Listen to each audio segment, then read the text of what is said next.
Ibu dan ayahku bahagia mengetahui calon menantunya seorang polisi. Pesta pernikahanku gagal setelah wanita misterius datang dan mengatakan kalau calon suamiku hanyalah polisi gadungan. Halo sobat setia cerita Amira, sebelum masuk ke ceritanya, jangan lupa absen di kolom komentar. Kalian dari kota mana aja nih?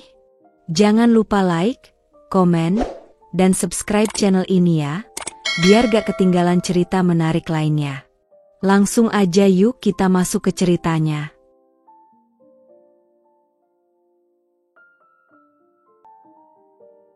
Malam itu, hujan baru saja reda.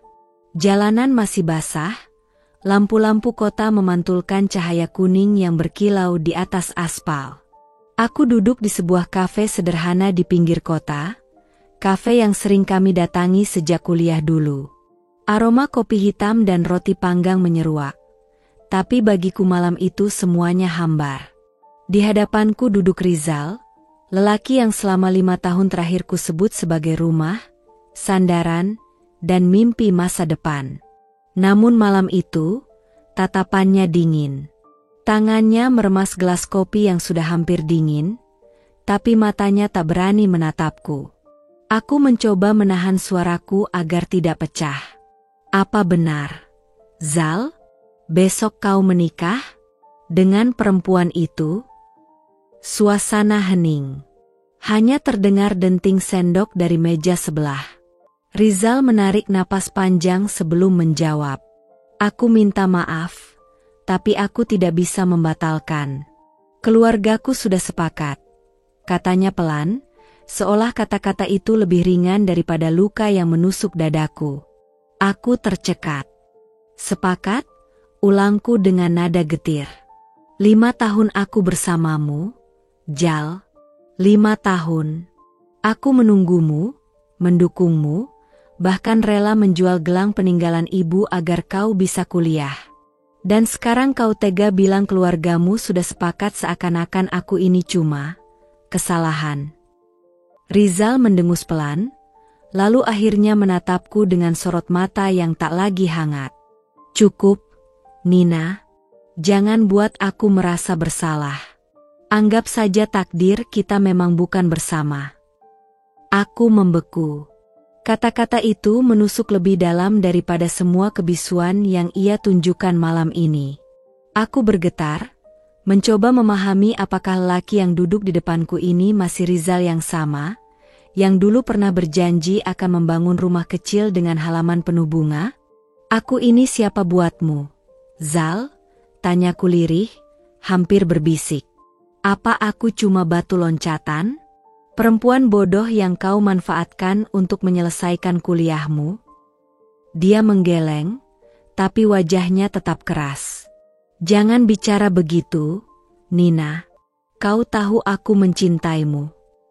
Aku tertawa getir, penuh kepahitan. Cinta? Apa cintamu bisa menghapus undangan pernikahan yang sudah tersebar? Apa cintamu bisa membuat aku tetap jadi perempuan yang kau bawa ke hadapan orang tuamu? Tidak, Zal. Kau hanya mencintaiku saat kau butuh. Setelah itu, kau buang aku seperti ini. Rizal terlihat gelisah. Ia memainkan sendok di atas meja, menunduk agar tak perlu melihat air mataku. Kau tidak mengerti, Nina. Aku terjebak. Keluargaku punya kepentingan dengan keluarga Ratna. Pernikahan ini, demi bisnis, demi masa depan. Aku menatapnya tidak percaya. Jadi aku kalah dengan bisnis? Dengan uang? 5 tahun perjuangan kita tidak ada artinya dibandingkan kepentingan keluargamu. Jangan menyalahkanku terus, Nina. Suaranya meninggi. Beberapa orang di kafe menoleh, tapi aku tak peduli. Aku juga tidak ingin begini. Tapi apa yang bisa kulakukan? Aku anak lelaki satu-satunya. Aku tidak bisa menentang keluarga. Kalau aku melawan, mereka akan membuangku. Apa kau mau hidup sengsara bersamaku? Hatiku semakin remuk mendengarnya. Dal, Sejak kapan kau takut hidup susah? Bukankah dulu kita selalu bercanda soal itu? Kau bilang, asal ada aku, makan tempe pun bahagia. Dan sekarang, kau tanya aku mau atau tidak hidup sengsara? Padahal aku sudah buktikan aku mau. Aku rela menjual apapun demi kau. Aku tidak sanggup lagi menahan air mata. Pipiku basah, tanganku bergetar di atas meja. Rizal hanya terdiam, mulutnya terkunci, matanya kosong. Kalau begitu, jawab aku jujur. Zal, suaraku pecah. Kalau besok bukan karena keluargamu memaksa, kalau kau bebas memilih, apa kau tetap menikah denganku? Dia terdiam. 5 detik. 10 detik. Hening. Jawaban itu tidak pernah keluar. Dan dari diamnya, aku tahu jawabannya. Aku berdiri, kursi bergeser menimbulkan bunyi berderit. Beberapa orang mulai memperhatikan, tapi aku tidak peduli. Terima kasih, Rizal. 5 tahun aku menaruh seluruh hidupku padamu. Tapi malam ini aku sadar, aku hanya sedang bermimpi sendirian. Aku meraih tas kecilku dengan tangan gemetar. Tapi sebelum melangkah pergi, Rizal menggenggam pergelangan tanganku. Nina, jangan pergi seperti ini. Aku tidak ingin kehilanganmu. Aku menoleh dengan tatapan penuh luka. Kau sudah kehilanganku, Zal. Besok, di pelaminan itu, aku bukan siapa-siapa lagi. Aku melepaskan genggamannya, meninggalkan kafe itu dengan langkah gontai. Di luar, udara malam menusuk kulit, dingin dan perih, seolah ikut menertawakan kebodohanku. Namun langkahku terhenti ketika ku dengar suaranya dari belakang. Rizal berlari mengejarku, berdiri di bawah lampu jalan yang remang. Wajahnya kusut, matanya memerah. Nina, dengarkan aku dulu, teriaknya. Aku menoleh dengan sisa tenaga. Untuk apa lagi, Zal? Semua sudah jelas. Dia meraih bahuku, suaranya bergetar. Aku mencintaimu. Aku tidak ingin kau pergi dengan membenciku. Aku menatapnya, kali ini dengan senyum getir. Kau ingin apa, Zal? Aku tetap mencintaimu sementara kau menikah dengan orang lain? Aku jadi perempuan simpanan yang kau datangi diam-diam? Tidak. Aku punya harga diri. Rizal terdiam. Bibirnya terbuka, tapi tak ada kata keluar. Aku harap perempuan itu membuatmu bahagia, ucapku lirih. Karena aku sudah tidak bisa lagi. Aku berbalik, melangkah pergi, membiarkan Rizal berdiri kaku di bawah cahaya lampu jalan. Dan malam itu, untuk pertama kalinya dalam 5 tahun, aku melangkah sendirian, tanpa genggamannya, tanpa janji-janji manisnya. Hanya ada luka yang menempel di dada, luka yang mungkin butuh waktu lama untuk sembuh. Hari-hari setelah itu aku lalui seperti mayat hidup. Rasanya seluruh dunia berhenti bergerak. Hanya aku yang masih terjebak di dalam kepedihan. Pagi datang, tapi aku tak pernah menyambutnya. Siang berganti malam, tapi aku tetap berdiam di kamar, menatap langit-langit, menahan sesak yang tak pernah reda. Aku lebih sering mengurung diri, enggan bertemu siapapun. Kadang hanya menatap ponsel berjam-jam, membuka chat lama dengan Rizal, membaca ulang janji-janji manisnya.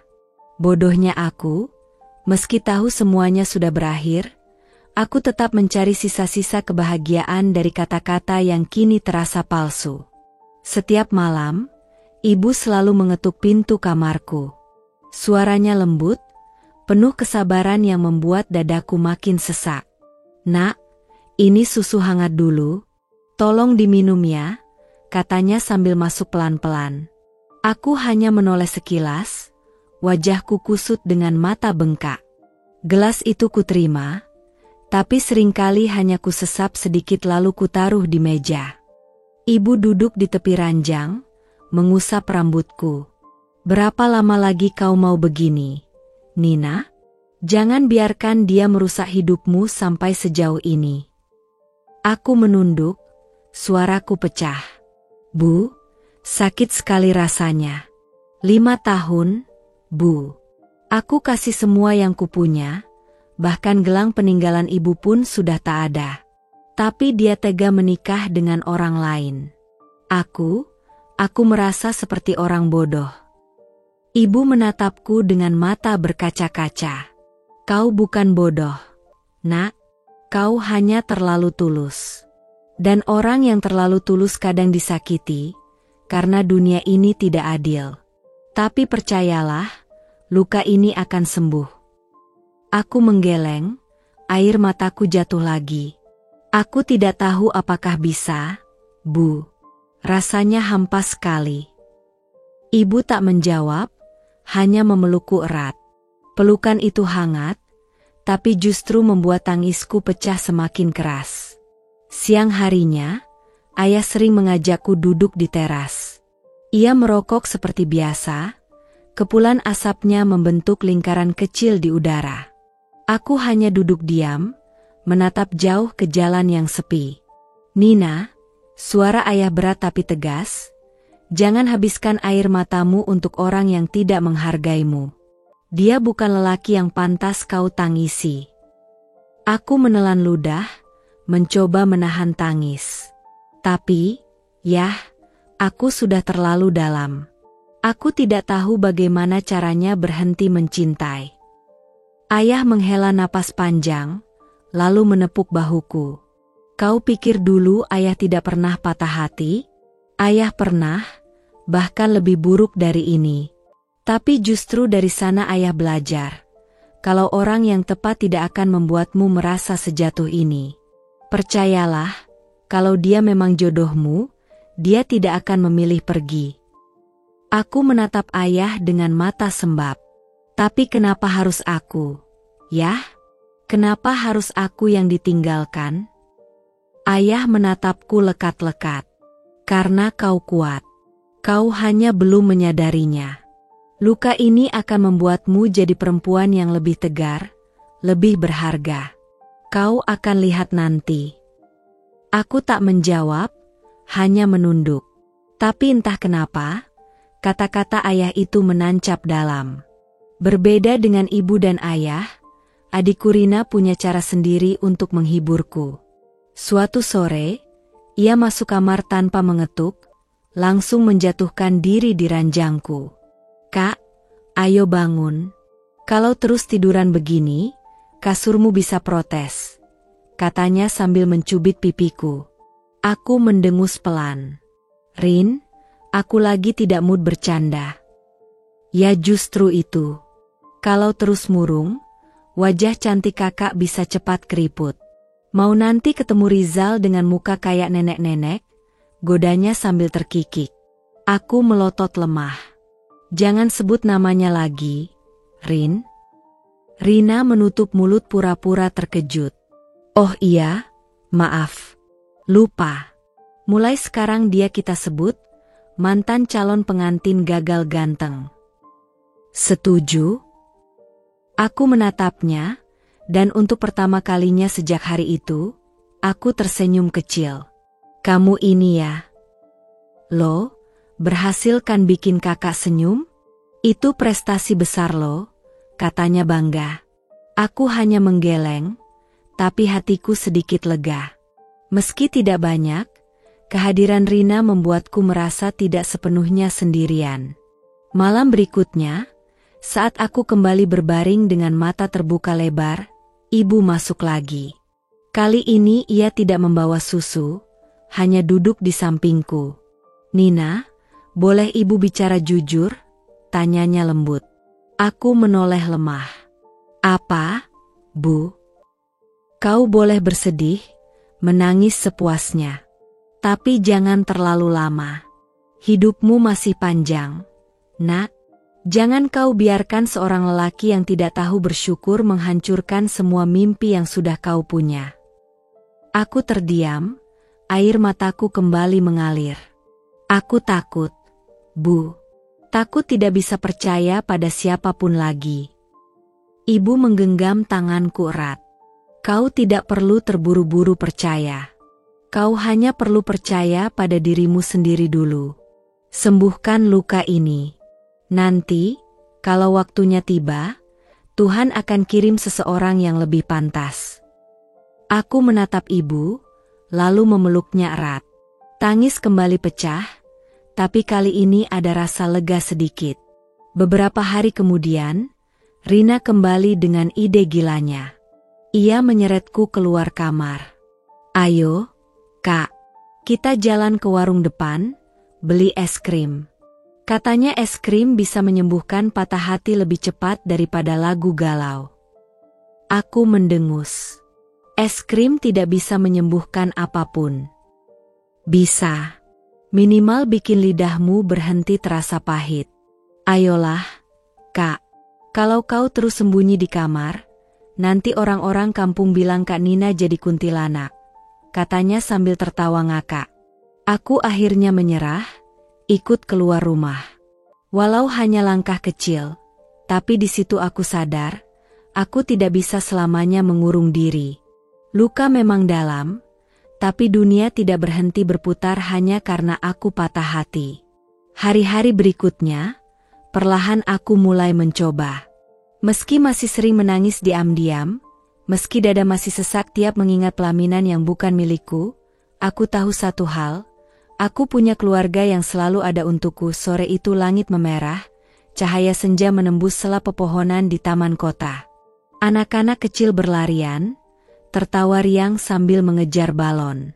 Beberapa pasangan duduk di bangku taman, menikmati waktu bersama. Aku sendiri duduk diam, menatap kosong. Sejak patah hati itu, aku sering datang ke taman, mencari sedikit ketenangan. Melihat anak-anak tertawa membuatku merasa hidup ini masih punya sisi manis. Meski hatiku belum sepenuhnya pulih. Aku terhenyak ketika mendengar suara bariton yang ramah. Maaf, ini bangkunya kosong. Aku menoleh. Seorang pria berdiri di hadapanku. Usianya mungkin akhir 20-an, tubuhnya tegap, mengenakan kemeja biru muda yang rapi. Di tangannya ada helm motor. Rambutnya tersisir rapi, dan senyumnya, entah kenapa, membuat dadaku terasa hangat. Aku menelan ludah, sedikit gugup. Iya, silakan. Ia duduk di sampingku, memberi jarak sopan. Tidak terlalu dekat, tapi cukup membuatku bisa mencium aroma segar parfumnya. Terima kasih, katanya. Lumayan penuh ya sore ini. Anak-anak seperti tak pernah kehabisan tenaga. Aku mengangguk kecil. Iya. Kalau kita yang main sebentar saja, pasti sudah ngos-ngosan. Pria itu terkekeh pelan. Tawanya ringan, menenangkan. Betul juga. Oh iya, saya Arman, ujarnya sambil sedikit menoleh, mengulurkan tangan. Aku ragu sejenak, lalu menyambut uluran itu. Nina. Tinggal di sini? Tanyanya. Aku mengangguk. Iya, tidak jauh dari taman ini. Kalau Mas Arman? Baru pindah. Saya polisi, baru ditugaskan di daerah sini. Jadi masih sering nyari suasana baru. Taman ini ternyata cukup ramai juga. Aku menatapnya sejenak, agak terkejut. Polisi? Dia tersenyum sambil mengangguk. Kenapa? Kelihatan tidak seperti polisi, ya? Aku menahan tawa. Iya, jujur saja. Kupikir biasanya polisi itu serius, galak, berwibawa. Kalau Mas Arman malah santai begini. Arman ikut tertawa. Kalau di kantor iya, harus begitu. Tapi kalau terus-menerus pasang muka galak, nanti cepat tua. Aku tak bisa menahan senyumku. Rasanya sudah lama sekali aku tidak tertawa ringan seperti ini bersama seseorang. Obrolan kami berlanjut begitu saja, entah dari mana asalnya. Tentang pekerjaan, tentang kota kecil ini, bahkan tentang makanan kesukaan. Kalau sore-sore begini, saya biasanya cari bakso, kata Arman sambil menunjuk gerobak yang sedang lewat di depan taman. Apalagi kalau ditambah sambal banyak. Aku tertawa.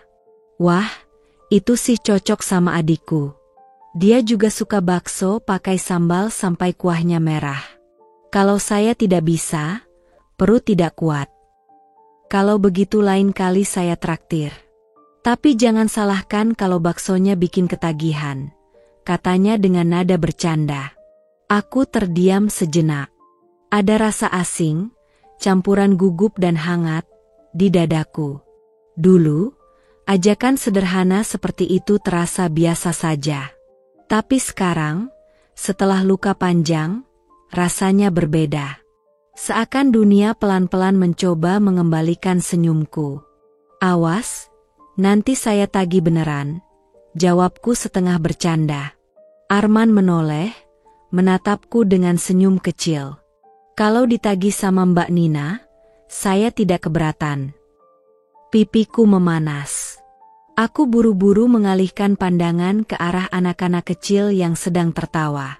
Senja semakin redup.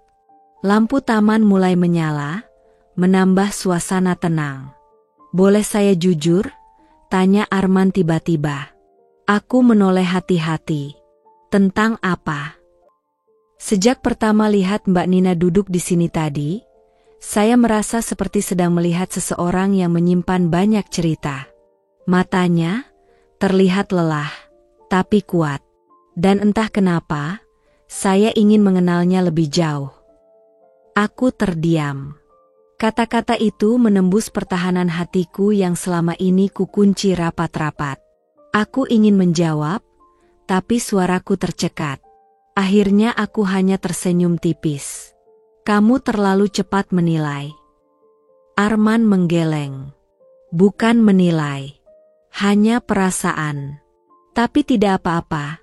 Kalau suatu hari nanti kamu mau bercerita, saya siap mendengarkan. Aku menunduk, menyembunyikan wajahku yang mulai memerah. Tidak pernah aku sangka, di tengah reruntuhan hatiku, ada orang asing yang bisa berkata seperti itu. Waktu terasa cepat berlalu. Aku baru sadar ketika jam di ponsel menunjukkan pukul 7. Wah, sudah malam.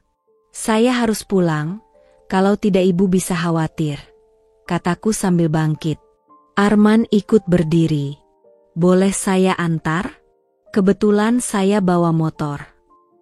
Aku menggeleng pelan. Tidak usah, rumahku dekat. Terima kasih. Dia tersenyum maklum. Baiklah. Tapi bolehkah saya minta nomor telepon? Biar kalau nanti ada bakso enak, saya bisa kabari. Aku terdiam sesaat, lalu akhirnya menyebutkan nomor ponselku. Entah apa yang mendorongku, tapi aku tahu aku tidak ingin kehilangan kesempatan mengenalnya lagi. Arman mengetik cepat di ponselnya, lalu tersenyum.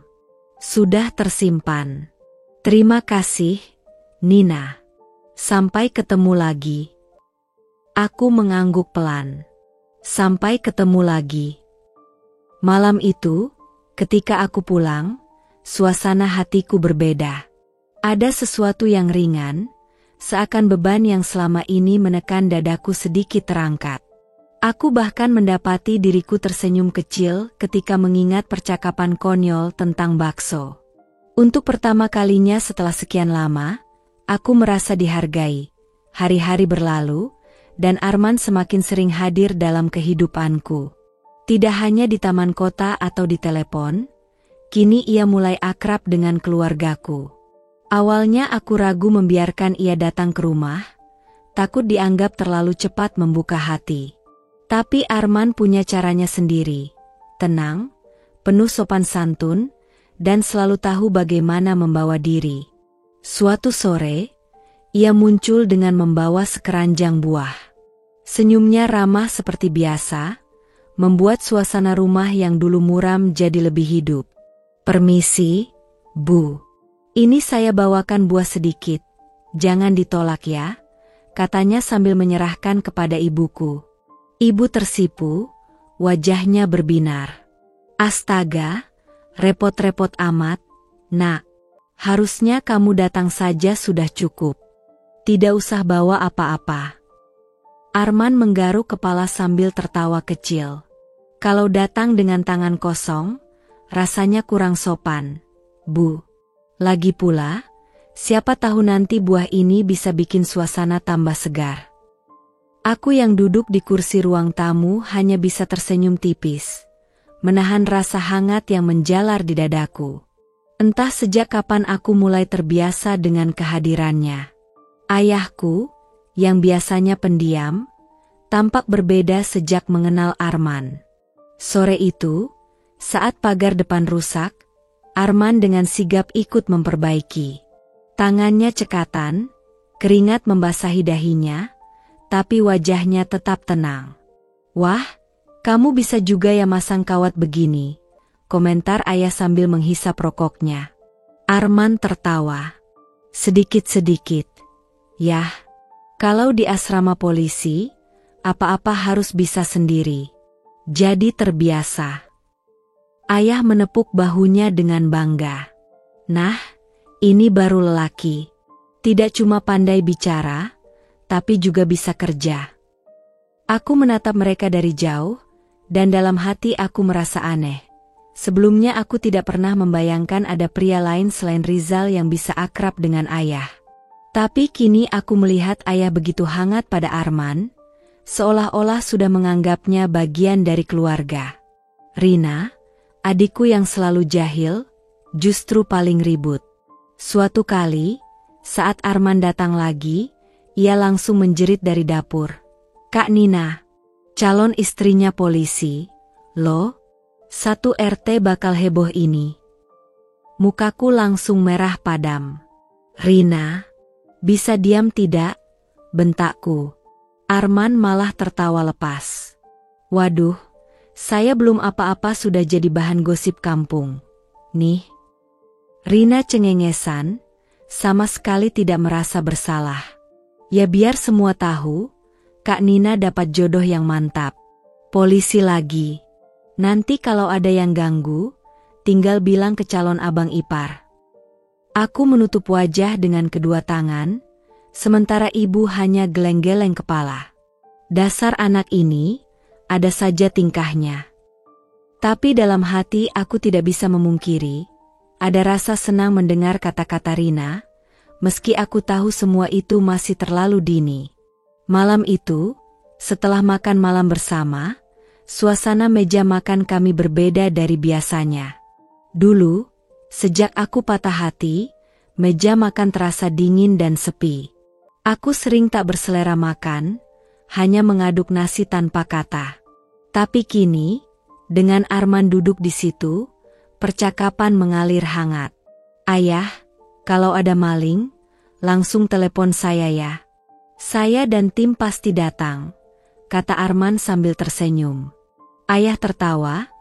"Hahaha, jangan-jangan kalau saya telepon jam 3 pagi, kamu tetap datang." Arman mengangguk mantap. "Wajib. Yah, itu sudah tugas saya." Ibu menatapnya dengan bangga. "Bagus sekali. Jadi polisi itu memang harus sigap. Ibu bangga ada lelaki seperti kamu masih mau dekat dengan keluarga sederhana seperti kami." Arman menunduk sopan. "Jangan bilang begitu, Bu. Justru saya yang bersyukur bisa diterima dengan baik di sini." Aku memperhatikan percakapan itu sambil berusaha menyembunyikan senyumku. Rasanya seperti mimpi, rumah yang dulu penuh kesedihan kini dipenuhi tawa lagi. Setelah Arman pulang, aku duduk di ruang tamu sambil melipat baju. Rina tiba-tiba nimbrung, wajahnya nakal. "Kak, jujur deh. Kamu sudah mulai suka sama Mas Arman, kan?" Aku melotot. "Apaan sih, Rin? Baru kenal, jangan asal ngomong." "Ah, jangan bohong. Aku lihat tadi waktu Mas Arman senyum, pipimu langsung merah. Jangan-jangan nanti Kak Nina yang pertama nembak. Rina, bentakku sambil melempar bantal ke arahnya. Dia menghindar sambil tertawa keras.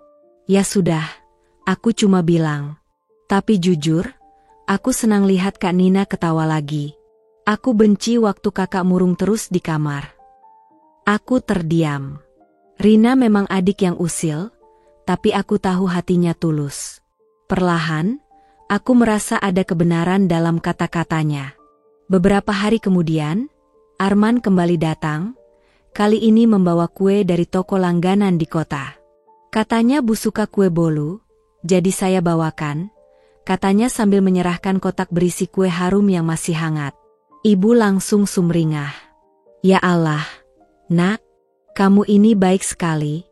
Kalau terus-terusan begini, ibu bisa kebiasaan dimanjakan.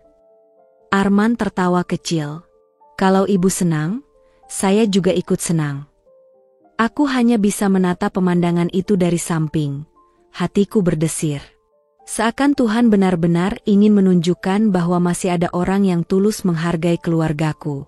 Malamnya, aku duduk bersama ayah di teras. Angin berhembus sejuk, suara jangkrik bersahutan. Ayah menyalakan rokok, lalu menatapku serius. Nina, katanya pelan. Aku menoleh. Iya, Yah. Ayah suka sama anak itu.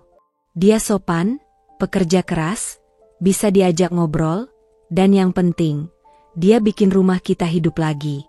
Ayah tidak pernah lihat ibumu seceria itu sejak lama. Dadaku menghangat. Tapi Yah, ini kan masih awal. Aku takut berharap terlalu banyak. Ayah menghela napas, lalu menepuk pundakku. Tidak ada salahnya memberi kesempatan. Jangan biarkan masa lalumu menutup pintu kebahagiaanmu. Siapa tahu, Arman memang hadiah Tuhan setelah semua sakit yang kau lalui.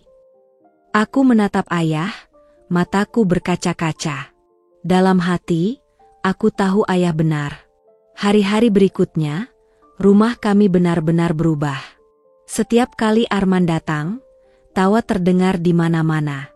Rina makin usil dengan leluconnya, ibu selalu sibuk menyiapkan camilan, ayah selalu punya topik obrolan baru. Dan aku, perlahan belajar tertawa lagi. Hari itu, aku masih ingat betul bagaimana Arman menatapku dengan senyum hangat ketika ia mengajakku makan siang. Nin, kau suka makan di tempat mahal atau biasa saja? Tanyanya pelan, sambil menyalakan motor tuanya yang sederhana tapi terawat. Aku tersenyum ragu. Aku nggak terbiasa makan di restoran. Mas, warung kecil pun bagiku sudah cukup. Arman mengangguk mantap. Bagus. Kebetulan aku punya warung favorit. Rasanya nggak kalah dengan restoran manapun. Nanti kau coba. Kami meluncur di jalanan desa yang penuh pepohonan rindang. Angin sore menerpa wajahku, membuat jilbabku berkibar lembut. Rasanya sudah lama sekali aku tidak menikmati perjalanan tanpa beban, tanpa rasa takut atau perasaan dikhianati seperti dulu bersama Rizal. Ada perasaan hangat yang pelan-pelan menumbuhkan sesuatu dalam hatiku. Warung yang dimaksud Arman sederhana sekali. Hanya bangunan kayu dengan atap seng, beberapa meja panjang, dan aroma sop ayam yang langsung menggoda begitu kami masuk. Warung ini terkenal dengan rawonnya, ujar Arman sambil menarik kursi untukku. Aku dulu sering kesini sepulang jaga malam. Aku terkejut. Mas bisa makan di sini sendirian? Nggak takut kesepian? Arman terkekeh. Polisi itu biasa kesepian, Nin. Tapi sekarang, sudah ada teman makan. Tatapannya saat itu membuat pipiku memanas. Aku buru-buru menunduk, berpura-pura sibuk membuka menu, padahal hatiku berdebar kencang. Kami makan sambil berbincang ringan. Ia bercerita tentang pekerjaannya. Bagaimana ia harus begadang menjaga pos, menenangkan warga yang ribut karena masalah kecil, hingga kisah lucu tentang anak-anak kecil yang suka menirukan gaya polisi lengkap dengan tongkat mainan. Aku mendengarkan dengan penuh perhatian, terkadang tertawa, terkadang merasa haru. Mas nggak pernah merasa lelah? Tanyaku ketika ia selesai bercerita. Lelah? Pasti. Tapi ada kepuasan tersendiri kalau bisa membuat orang lain merasa aman. Itu yang bikin aku bertahan, jawabnya tulus. Aku menatapnya dalam diam. Entah kenapa, sosoknya terasa begitu berbeda dari Rizal. Jika Rizal dulu penuh janji manis yang akhirnya hampa, Arman justru tidak banyak bicara soal cinta, tapi tindakannya menunjukkan ketulusan. Hari-hari berikutnya, kami semakin sering bertemu. Terkadang ia datang ke rumah membawa sekotak gorengan, atau sekadar mengajakku berjalan sore ke pasar. Pernah suatu kali, ia menawar harga sayuran dengan lucu hingga pedagang tertawa terbahak-bahak. "Mas, jangan malu-maluin," bisikku sambil mencubit lengannya. "Apa salahnya? Kalau dapat lebih murah, kan bisa nambah lauk buat makan kita nanti," jawabnya enteng. Ibu yang melihat kami pulang membawa banyak sayur, hanya bisa menggeleng sambil tersenyum. "Arman ini ya, pinter juga belanja. Kau beruntung, Nin." Aku hanya bisa menunduk, malu sekaligus bahagia. Namun, di balik kebahagiaan itu, masih ada luka yang sesekali mengetuk hatiku. Malam-malam tertentu, aku masih teringat wajah Rizal, senyum palsunya, janji manisnya, dan pengkhianatan yang hampir menghancurkanku. Aku pernah terdiam lama di teras rumah, menatap langit. Arman yang kebetulan datang menghampiriku bertanya lembut, "Kau kenapa, Nin?" Aku menggeleng. "Nggak apa-apa, Mas." Tapi Arman tidak percaya begitu saja. Ia duduk di sampingku, suaranya rendah. "Aku tahu, hatimu pernah terluka. Aku tidak akan memaksa kau melupakan, karena aku bukan siapa-siapa untuk menggantikan kenangan itu. Tapi aku janji, aku akan berusaha hadir bukan untuk menyakiti, melainkan untuk menjaga." Kata-kata itu menembus pertahananku. Air mataku jatuh, tanpa bisa kutahan. "Mas, aku takut. Takut kalau semua ini hanya sementara. Takut kalau aku kembali dikhianati." Arman meraih tanganku perlahan, seolah takut aku menolak. "Nin, cinta itu memang selalu punya resiko. Tapi bukankah lebih baik kita coba, daripada membiarkan rasa takut terus mengikat kita?" Aku terisak. Dan untuk pertama kalinya setelah sekian lama, aku mengangguk. Sejak saat itu, hubungan kami berubah. Ada perhatian-perhatian kecil yang semakin terasa. Arman selalu memastikan aku sampai rumah dengan aman setiap kali aku pulang dari pasar sore. Ia tak segan membantu ibu mengangkat air sumur, atau menemani ayah ke bengkel. Bahkan Rina, adikku yang biasanya cerewet, kini sering menggoda. "Kak, kalau nikah sama Mas Arman, jangan lupa aku dikasih baju bagus, ya?" Kami semua tertawa, dan aku merasakan suasana rumah yang dulu dingin kini hangat kembali. Namun, di tengah kebahagiaan itu, aku juga sadar, cinta yang tumbuh ini mungkin akan diuji. Aku belum tahu dari mana, tapi perasaan takut itu sesekali muncul. Apalagi jika aku mengingat betapa dalam luka yang pernah Rizal tinggalkan. Tapi kali ini, aku memilih untuk percaya.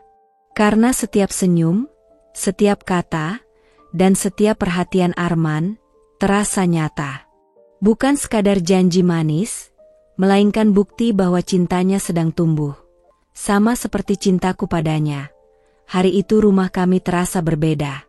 Sejak pagi ibu sudah sibuk di dapur, memasak berbagai hidangan sederhana tapi istimewa.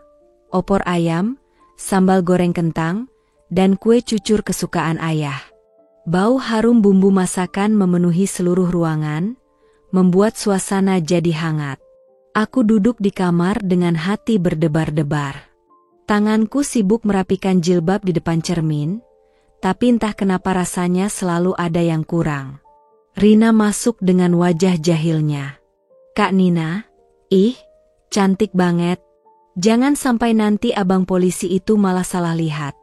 kepincut sama aku, godanya sambil terkekeh. Aku menatapnya tajam, lalu menepuk bahunya. Jangan aneh-aneh deh, Rin. Ini serius. Hari ini keluarganya Arman datang dengan maksud baik. Rina masih saja cekikikan. Ya, aku tahu. Makanya aku senang. Akhirnya rumah kita nggak cuma diisi gosip tetangga tentang luka Kak Nina yang ditinggal Rizal. Sekarang ganti cerita, calon istrinya polisi. Aku menarik napas dalam-dalam, mencoba menenangkan degup jantung yang semakin tak karuan. Bayangan tentang Rizal masih sesekali muncul, tapi kali ini berbeda. Hatiku sudah jauh lebih tenang. Arman perlahan mengobati luka itu, dan hari ini adalah langkah besar. Sekitar pukul 10 pagi, suara motor terdengar berhenti di depan rumah. Ayah segera keluar menyambut. Dari jendela, aku melihat rombongan kecil. Arman datang bersama kedua orang tuanya yang sudah sepuh, dan seorang adik perempuannya. Mereka berpakaian rapi namun sederhana. Assalamualaikum, sapa suara Arman dari teras.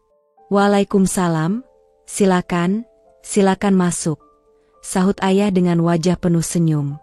Aku memperhatikan dari ruang tamu, bagaimana Arman membungkuk sedikit menyalami ayah dengan sopan, lalu mencium tangan ibu dengan penuh hormat. Sementara orang tuanya tampak ramah, meski sedikit canggung. Ibu menuntun mereka duduk. Alhamdulillah, akhirnya bisa juga kita bertemu keluarga. Sehat-sehat semua, Bu? Tanyanya dengan suara lembut. Alhamdulillah, sehat. Mohon maaf kalau kedatangan kami merepotkan, jawab Ibu Arman dengan senyum tulus. Aku ikut duduk di samping ibu, menunduk malu. Rina malah heboh sendiri menyajikan minuman. Ini teh manis hangat, Bu. Kak Nina yang bikin. Loh, katanya dengan suara keras. Aku mencubit lengannya pelan. Rin, jangan sembarangan, bisikku kesal. Tapi semua orang tertawa, suasana jadi cair. Setelah obrolan ringan tentang pekerjaan dan keadaan keluarga, tibalah momen yang ditunggu. Ayah Arman menatap ayahku dengan sungguh-sungguh. Pak, kedatangan kami hari ini punya maksud baik. Kami ingin melamar anak panjenengan, Nina, untuk anak kami, Arman. Ruangan tiba-tiba hening. Jantungku seakan berhenti berdetak. Semua mata tertuju padaku, sementara aku hanya bisa menunduk. Ayah tersenyum lebar, lalu menatap ibu. Bagaimana, Bu? Ibu mengusap sudut matanya yang basah. Saya bahagia sekali. Akhirnya anak saya dipinang oleh lelaki baik dan bertanggung jawab. Rina spontan bertepuk tangan. Hore!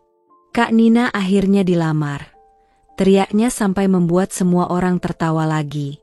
Arman menatapku, matanya penuh keyakinan. Nina, aku tahu perjalananmu gak mudah. Aku tidak datang untuk menghapus masa lalumu, tapi aku ingin menjadi bagian dari masa depanmu. Aku ingin menua bersamamu dengan sederhana, tapi penuh cinta. Hatiku bergetar. Kata-kata itu begitu jujur. Aku mengangkat wajah, menatap matanya dengan senyum kecil. Aku terima, Arman. Sorak kecil terdengar dari Rina, lalu ibu langsung memelukku erat. Alhamdulillah, akhirnya anakku akan mendapatkan pria baik. Suaranya pecah oleh tangis haru. Ayah menepuk bahu Arman. Jaga anak saya baik-baik. Dia sudah banyak terluka. Saya titipkan kebahagiaannya padamu. Arman mengangguk tegas. Insya Allah, Pak, itu janji saya. Setelah prosesi kecil dengan tukar cincin sederhana, suasana rumah penuh gelak tawa. Ibu Arman bercerita bagaimana anaknya selalu pulang malam karena sibuk bertugas, sementara Arman hanya bisa menggaruk kepala malu. Sejak kecil dia memang keras kepala, ujar ibunya. Tapi kalau sudah janji, pasti dipegang erat. Ayah tertawa. Cocok dengan Nina. Dia juga keras kepala. Wah, kalau nanti ada beda pendapat, bisa rame rumahnya. Semua orang tergelak. Di sela tawa itu, aku diam-diam menatap cincin di jariku. Bukan karena kilauannya, karena sebenarnya sederhana, tapi karena maknanya. Ini bukan hanya simbol ikatan, tapi juga awal dari babak baru. Menjelang sore, saat tamu mulai pamit, ibu mengantar mereka sampai depan rumah. Terima kasih sudah datang. Semoga semuanya dilancarkan Allah, ucapnya. Amin, jawab Ibu Arman sambil menggenggam tangan ibu erat-erat. Kami menitipkan anak kami juga. Arman menoleh padaku sebelum pergi. Nina, jaga diri, ya. Aku segera kembali setelah dinas. Jangan terlalu capek bantu ibu. Aku tersenyum, mencoba menahan air mata haru. Iya, Arman. Hati-hati di jalan. Motor mereka akhirnya menjauh. Aku berdiri di teras, masih memandangi hingga suara knalpotnya hilang di kejauhan. Malamnya, saat semua sudah tenang, aku duduk di kamar sambil memandangi cincin di jari manis. Rina masuk lagi, kali ini lebih lembut. Kak, aku senang banget lihat Kak Nina bahagia. Rasanya rumah kita penuh cahaya lagi. Aku meraih tangannya. Iya, Rin. Semua ini juga berkat doa kita sekeluarga. Semoga Arman memang jodoh terbaik. Pasti, Kak. Aku yakin. Aku tersenyum, menatap langit-langit kamar. Untuk pertama kalinya setelah sekian lama, aku merasa masa depan tak lagi menakutkan. Ada seseorang yang dengan tulus ingin berjalan bersamaku. Dan malam itu aku berdoa, semoga kebahagiaan ini benar-benar dijaga oleh Allah, sampai seterusnya. Hari-hari menjelang pernikahanku dengan Arman dipenuhi kesibukan yang tak pernah kurasakan sebelumnya. Seakan seluruh kampung ikut merasakan euforia bahagia yang kurasakan. Pagi itu, aku terbangun lebih cepat dari biasanya. Di luar, suara ibu sudah terdengar ribut memberi arahan kepada beberapa tetangga yang datang membantu. Dari jendela, kulihat ibu mengatur ibu-ibu lain menyiapkan peralatan untuk acara hajatan nanti. Wati, tolong taruh kursi tambahan di teras. Nanti sore kita ada rapat keluarga. Jangan lupa bawa catatan undangan yang sudah dibagikan. Seru ibu dengan suara lantang. Aku tersenyum kecil. Ibu terlihat begitu bahagia, seakan mimpi yang lama ia simpan akhirnya terwujud. Dulu, ia selalu khawatir aku tidak akan mendapatkan laki-laki yang benar-benar mencintaiku setelah kegagalanku bersama Rizal. Tapi kini, semua keraguan itu hilang. Arman datang tepat waktu pagi itu, membawa beberapa kantong plastik berisi bunga segar dan beberapa kue basah. Selamat pagi, calon pengantin, ucapnya sambil tersenyum. Aku sedikit tersipu, kenapa bawa banyak sekali? Kan kamu sudah sibuk urus dekorasi juga. Biar nggak kamu saja yang repot. Aku juga mau terlibat penuh. Bunga-bunga ini buat dekorasi pelaminan. Katanya kamu suka melati, kan? Aku tertegun. Arman begitu detail memperhatikan hal-hal kecil yang kusuka. Dalam hati, aku membandingkannya dengan Rizal, lelaki masa laluku yang bahkan tak pernah peduli pada hal-hal kecil seperti itu. Ibu menghampiri Arman dengan wajah sumringah. Arman, kamu benar-benar perhatian. Ibu makin yakin, anak ibu nggak salah pilih calon suami. Arman tersenyum sopan, lalu mencium tangan ibu. Saya hanya ingin yang terbaik untuk Nadira, Bu. Semoga nanti acaranya berjalan lancar. Hari-hari berikutnya benar-benar padat. Aku dan Arman mondar-mandir ke kota untuk mencoba baju pengantin. Aku memilih gaun putih sederhana dengan rendah halus yang tidak terlalu mencolok. Arman mengenakan setelan jas hitam yang membuatnya terlihat semakin dewasa dan karismatik. Saat fitting baju, penjahitnya berkata, "Kalian cocok sekali, seperti pasangan di sinetron." Aku hanya bisa tertawa malu, sementara Arman menggenggam tanganku pelan. "Cocok nggak cocok, yang penting aku serius sama kamu," bisiknya di telingaku, membuat wajahku merona. Undangan juga sudah dicetak. Aku duduk bersama ayah di ruang tamu malam itu, menuliskan nama tamu undangan dengan tulisan tanganku sendiri. Ayah sesekali menatapku dengan mata berbinar.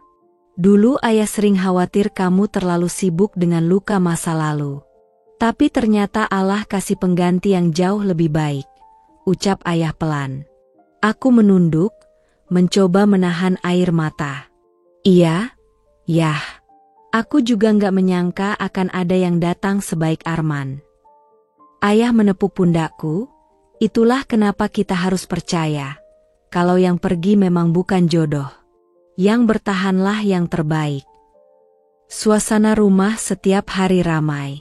Para tetangga datang silih berganti, ada yang membantu melipat souvenir, ada yang mengikat bunga, ada yang membuat kue untuk suguhan tamu. Suara tawa, obrolan, dan doa-doa kebaikan mengisi udara rumah kami. Suatu sore, aku dan Arman duduk di beranda setelah seharian sibuk. Ia menatapku lama, lalu berkata, "Aku janji, Nadira, aku akan jadi suami yang gak cuma hadir di saat senang, tapi juga saat susah.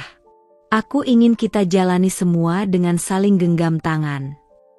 Aku terdiam, lalu menjawab dengan suara bergetar, "Kamu tahu nggak, Men? Dulu aku sempat takut nggak ada lagi yang bisa mencintai aku apa adanya. Tapi sekarang aku percaya, cinta itu memang datang di waktu yang tepat." Arman tersenyum. Ia meraih tanganku, menggenggamnya erat. "Kamu nggak usah takut lagi. Aku ada di sini." Namun, di balik semua kebahagiaan itu, ada rasa gugup yang pelan-pelan menghantui. Malam menjelang akad, aku tak bisa tidur. Pikiranku dipenuhi bayangan masa lalu. Bagaimana Rizal meninggalkanku, bagaimana aku merasa hancur. Ibu masuk ke kamarku, melihatku masih duduk dengan mata sembab. Ia duduk di sampingku, merangkul bahuku. "Nak, kenapa? Besok hari bahagiamu. Kenapa malah murung?" Aku menghela napas panjang. "Bu, aku takut. Takut kalau semua ini berakhir lagi seperti dulu. Takut kalau aku salah memilih." Ibu tersenyum bijak. "Nadira, pernikahan itu bukan tentang memilih orang yang sempurna, tapi tentang menemukan orang yang mau berjuang bersama. Arman sudah menunjukkan itu. Percayalah, sayang.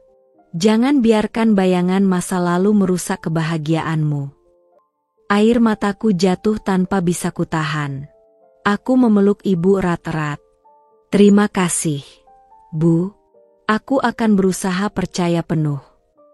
Malam itu, aku menatap gaun pengantinku yang tergantung rapi di lemari. Gaun putih sederhana, tapi bagiku sangat berarti. Bukan karena harganya, tapi karena perjalanan panjang yang membawaku sampai ke titik ini. Dari luka yang hampir menghancurkan, hingga akhirnya menemukan cinta yang benar-benar tulus. Besok, aku akan berdiri di pelaminan bersama Arman. Dan untuk pertama kalinya dalam hidup, aku merasa siap menyambut hari esok dengan hati penuh harapan. Awalnya semua terasa biasa saja. Aku selalu percaya pada Arman, apalagi melihat betapa seriusnya ia mempersiapkan pernikahan kami. Namun, perlahan aku mulai menyadari ada sesuatu yang janggal. Setiap kali aku menyinggung soal kantornya, ia tampak gelisah. "Mas, minggu depan aku ada waktu luang. Aku pengen banget lihat kantor polisi tempat Mas kerja. Pasti seru bisa lihat suasana langsung," ucapku suatu malam sambil tersenyum, mencoba ringan. Arman, yang tadinya sibuk menata berkas-berkas di meja kamarnya, langsung menghentikan gerakannya. Tatapannya sekilas berubah, meski cepat ia alihkan dengan senyum tipis. Ah, nggak usah, sayang. Kantor itu nggak ada yang menarik. Lagi pula, situasinya nggak cocok buat kamu. Panas, bising, banyak orang yang lagi kena masalah hukum. Aku nggak mau kamu lihat hal-hal nggak enak. Aku terdiam sebentar, mencoba memahami. Tapi aku kan calon istri Mas. Bukannya lebih baik aku tahu dunia Mas seperti apa? Ia tersenyum kaku, lalu mendekat, mengusap kepalaku. Nanti saja setelah kita menikah. Aku janji bakal kenalin kamu ke semua rekan kerjaku. Aku hanya mengangguk, meski hatiku terasa ada yang mengganjal. Kejadian lain pun menyusul. Suatu sore, aku berniat memberi kejutan. Aku tahu Arman bilang ada rapat di kantor polisi. Aku datang diam-diam, membawa makanan kesukaannya. Tapi sesampainya di sana, aku merasa kebingungan. Beberapa polisi yang berjaga di depan menatapku heran ketika aku menyebut nama Arman. Arman? Polisi? Di sini nggak ada yang namanya Arman. Mbak, ucap salah seorang dengan alis terangkat. Aku panik. Loh? Mas Arman, tinggi, kulit sawo matang, katanya tugas di sini. Polisi itu menggeleng sambil tersenyum kaku. Mungkin di unit lain, Mbak. Tapi setahu saya, nama itu nggak ada di daftar personel kami. Dadaku langsung berdegup kencang.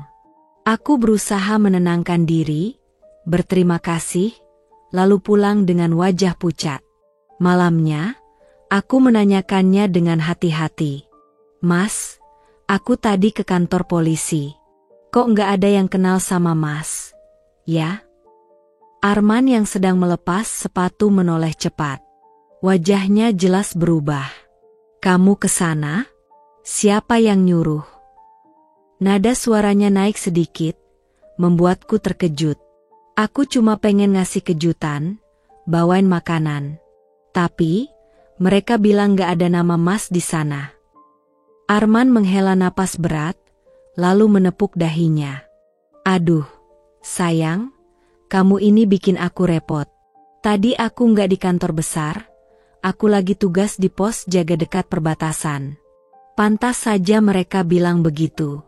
Kamu salah tempat. Aku mengerutkan kening, mencoba menelaah ucapannya.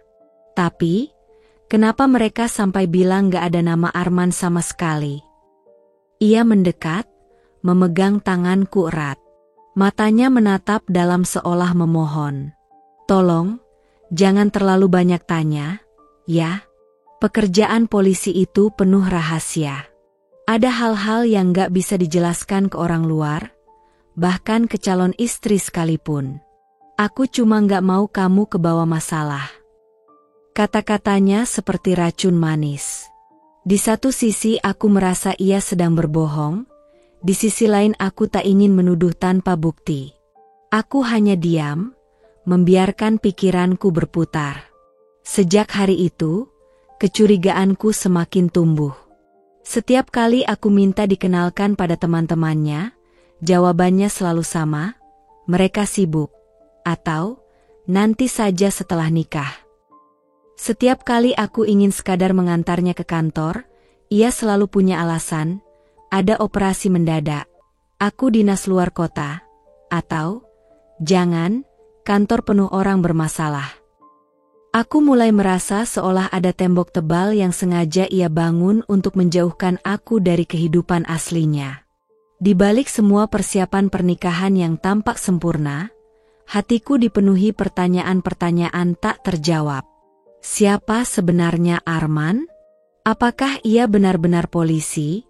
Atau ada sesuatu yang selama ini ia sembunyikan dariku? Dan sejak saat itu, tidurku tak pernah lagi nyenyak. Hari itu aku sedang duduk di teras rumah, menikmati sore sambil menyalin daftar tamu undangan yang harus segera kubagikan. Angin berhembus pelan, membawa aroma bunga melati yang kupelihara di pot kecil. Di tengah kesibukan persiapan pernikahan, setiap detik rasanya begitu berharga. Aku ingin segalanya sempurna. Tiba-tiba suara salam terdengar dari depan pagar. "Assalamualaikum, Nina." Aku mendongak. Sosok lelaki berseragam polisi melangkah masuk.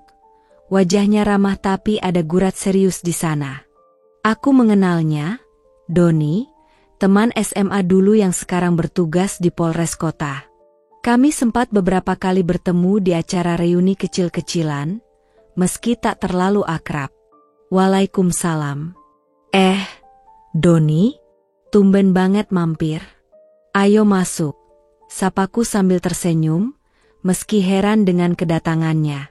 Doni duduk, menaruh topinya di meja. Ia menatapku dengan sorot mata yang membuatku merasa tidak nyaman. Bukan pandangan main-main, tapi seolah ada sesuatu yang berat ingin ia sampaikan. "Aku dengar kamu mau nikah bulan depan ya? Sama polisi juga katanya?" tanyanya pelan. Aku mengangguk dengan semangat, senyumku mengembang. "Iya, namanya Arman. Dia tugas di Kesatuan Reserse. Alhamdulillah, akhirnya aku nemu laki-laki baik. Doain ya, Don." Doni menatapku beberapa detik sebelum menghela napas panjang. "Nin, aku sebenarnya agak ragu mau ngomong ini. Tapi, aku merasa harus." Aku mengerutkan dahi. "Maksudmu?" Doni mencondongkan tubuhnya sedikit. Suaranya diturunkan, seolah takut terdengar orang lain. "Aku kerja di Polres sini hampir 5 tahun. Aku kenal banyak anggota, apalagi kalau sesama reserse.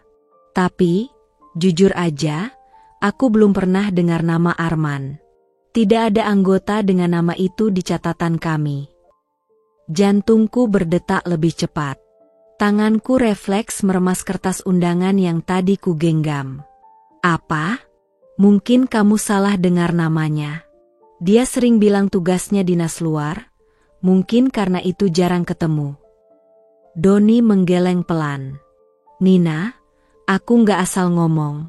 Aku bahkan sempat cek daftar personel. Nama Arman, kalau memang polisi, harusnya ada. Tapi aku nggak nemu. Aku takut kamu kena tipu." Seolah dunia berhenti berputar. Aku menelan ludah, berusaha meyakinkan diriku bahwa semua ini hanya salah paham. "Don, jangan bercanda kayak gitu. Masa iya dia bohong? Dia punya seragam, aku pernah lihat. Bahkan beberapa kali dia cerita soal operasi."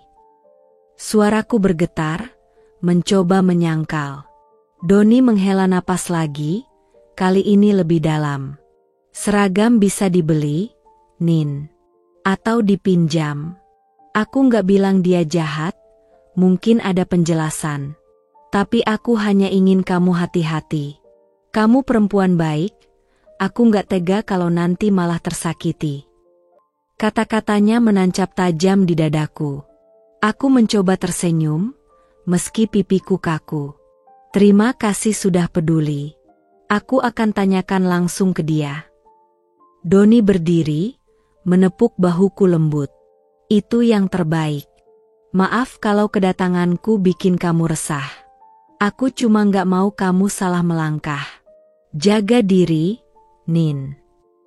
Setelah ia pergi, aku terduduk lama di kursi. Tatapan kosongku jatuh pada undangan-undangan yang baru saja kucetak. Nama, Arman Pratama, STRK, tercetak jelas di sana. Kalau semua ini benar, kalau dia memang bukan polisi, berarti aku hidup dalam kebohongan. Namun, di sisi lain, aku teringat bagaimana Arman memperlakukan aku. Ia selalu manis, penuh perhatian, bahkan rela membantu keluargaku saat mereka butuh. Bagaimana mungkin semua itu hanya sandiwara? Malamnya, Aku memberanikan diri menanyakan hal itu padanya. Kami sedang duduk di warung kopi dekat rumah setelah ia menjemputku. Aku membuka percakapan dengan hati-hati. Men, aku ketemu teman SMA tadi. Dia polisi juga. Namanya Doni. Dia bilang gak pernah dengar nama kamu di kesatuan. Aku jadi bingung. Arman terdiam sejenak, menatapku dengan ekspresi kaget. Lalu, senyumnya muncul, seperti biasa, menenangkan. Ah, itu pasti karena aku jarang nongol. Aku sering ditugaskan di luar kota, Nin. Tidak semua anggota saling kenal. Apalagi kalau beda divisi. Tapi, dia bilang dia cek daftar personel. Men, katanya namamu nggak ada. Suaraku bergetar. Arman tertawa kecil, menepuk tanganku. Sayang, kamu terlalu polos. Daftar personel itu nggak bisa diakses sembarangan. Lagi pula, aku di unit khusus, jadi memang jarang dicatat secara terbuka. Ada beberapa hal yang tidak bisa aku jelaskan. Tapi percayalah, aku ini polisi. Aku pakai seragam, aku bawa senjata, kamu pernah lihat sendiri kan? Aku menunduk. Benar, aku pernah melihat seragamnya tergantung di lemari, bahkan pistol di pinggangnya. Apa mungkin semua itu palsu? Tidak mungkin. Itu terlalu rumit untuk dipalsukan. Tapi, Doni terlihat serius sekali. Aku takut kalau, suaraku melemah. Arman menghela napas panjang, lalu menatapku dengan mata teduh yang biasanya membuatku luluh. Nina, aku tahu kamu cemas. Tapi jangan biarkan omongan orang merusak kebahagiaan kita. Banyak yang iri sama kita. Mereka mungkin gak suka lihat aku dapat perempuan sebaik kamu. Jangan khawatir, aku akan buktikan semua padamu. Percayalah. Kata-katanya, ditambah genggaman hangat di tanganku, seolah meredakan badai yang tadi hampir meledak di kepalaku. Aku mengangguk, meski di dalam hati masih ada sedikit kerikil ragu yang mengganjal. Sepulangnya malam itu, aku termenung di kamar. Kalimat Doni terngiang-ngiang, seragam bisa dibeli, Nin, aku takut kamu kena tipu. Aku memejamkan mata, mencoba mengusir pikiran buruk. Aku mencintai Arman. Aku sudah terlalu jauh melangkah. Gedung sudah dipesan, gaun sudah jadi, undangan sudah tersebar. Tidak mungkin aku membatalkan semuanya hanya karena bisikan ragu. Aku berusaha menenangkan diri. Mungkin memang benar, tidak semua anggota polisi saling kenal. Apalagi kalau Arman memang ditugaskan di unit khusus. Aku harus percaya padanya. Cinta butuh kepercayaan. Namun, jauh di dasar hati, ada bisikan kecil yang belum mau diam. Bagaimana kalau Doni benar? Bagaimana kalau semua ini hanya topeng? Aku menahan napas. Malam itu aku tidur dengan hati gelisah. Di antara cinta yang begitu besar dan ketakutan yang perlahan tumbuh. Malam itu udara terasa begitu pengap, meski kipas angin di kamar berputar kencang. Aku duduk di tepi ranjang, memainkan ujung selimut dengan gelisah. Hatinya terasa tidak tenang. Sudah berhari-hari pertanyaan itu menggantung di kepalaku. Benarkah Arman seorang polisi seperti yang selalu ia klaim? Aku menoleh padanya yang sedang sibuk menyalakan rokok di balkon. Wajahnya tampak letih, atau mungkin dia sedang menghindar. Aku menarik napas dalam, lalu memberanikan diri. Arman, panggilku dengan suara hati-hati. HM, sahutnya tanpa menoleh, asap rokok mengepul di sekitarnya. Aku cuma mau tahu. Sebenarnya kenapa sih kamu gak pernah kasih lihat aku identitasmu? Maksudku, kartu anggota polisi, atau apalah, sesuatu yang bisa bikin aku yakin. Arman diam. Sesaat aku berpikir dia tidak mendengarnya. Tapi kemudian bahunya tampak kaku. Ia mematikan rokoknya dengan gerakan cepat, lalu menoleh padaku dengan sorot mata tajam. "Kamu gak percaya sama aku?" Suaranya meninggi. Aku tercekat. "Bukan begitu, men. Aku percaya, tapi..." "Tapi apa?" potongnya. Ia melangkah mendekat, suaranya keras, membuat dadaku berdegup kencang. "Selama ini aku selalu jujur sama kamu. Aku bilang aku polisi, ya aku memang polisi. Apa kamu pikir aku bohong?" Aku menelan ludah. Tanganku meremas selimut. Aku cuma pengen yakin. Teman SMA aku bilang, dia nggak pernah dengar nama kamu di kesatuan sini. Aku jadi bingung, men. Tolong jelasin ke aku. Aku butuh bukti. Arman menghela napas kasar, lalu duduk di kursi di depanku. Wajahnya memerah, entah karena marah atau menahan emosi. Ia menatapku lama, lalu tertawa pendek, getir. "Nina, kamu tahu nggak, jadi polisi itu nggak gampang. Banyak hal yang harus dirahasiakan. Identitas, tugas, operasi. Nggak bisa sembarangan aku kasih lihat ke orang, meskipun itu kamu. Apa kamu mau bikin aku melanggar aturan cuma gara-gara rasa curiga kamu?" Aku terdiam. Kata-katanya terdengar masuk akal, tapi justru itulah yang membuatku makin resah. "Aku pacarmu, men," kataku lirih. "Kalau aku saja nggak bisa tahu siapa kamu sebenarnya, terus aku harus percaya sama apa? Kamu selalu bilang lagi operasi, lagi rapat, lagi dinas luar kota. Tapi nggak pernah ada bukti." Arman mendadak berdiri lagi, mengibaskan tangannya dengan kasar. "Kamu itu aneh, ya? Dari dulu kamu nggak pernah ribut soal ini. Kenapa sekarang jadi cerewet? Apa karena omongan temanmu itu? Kamu lebih percaya orang lain daripada aku."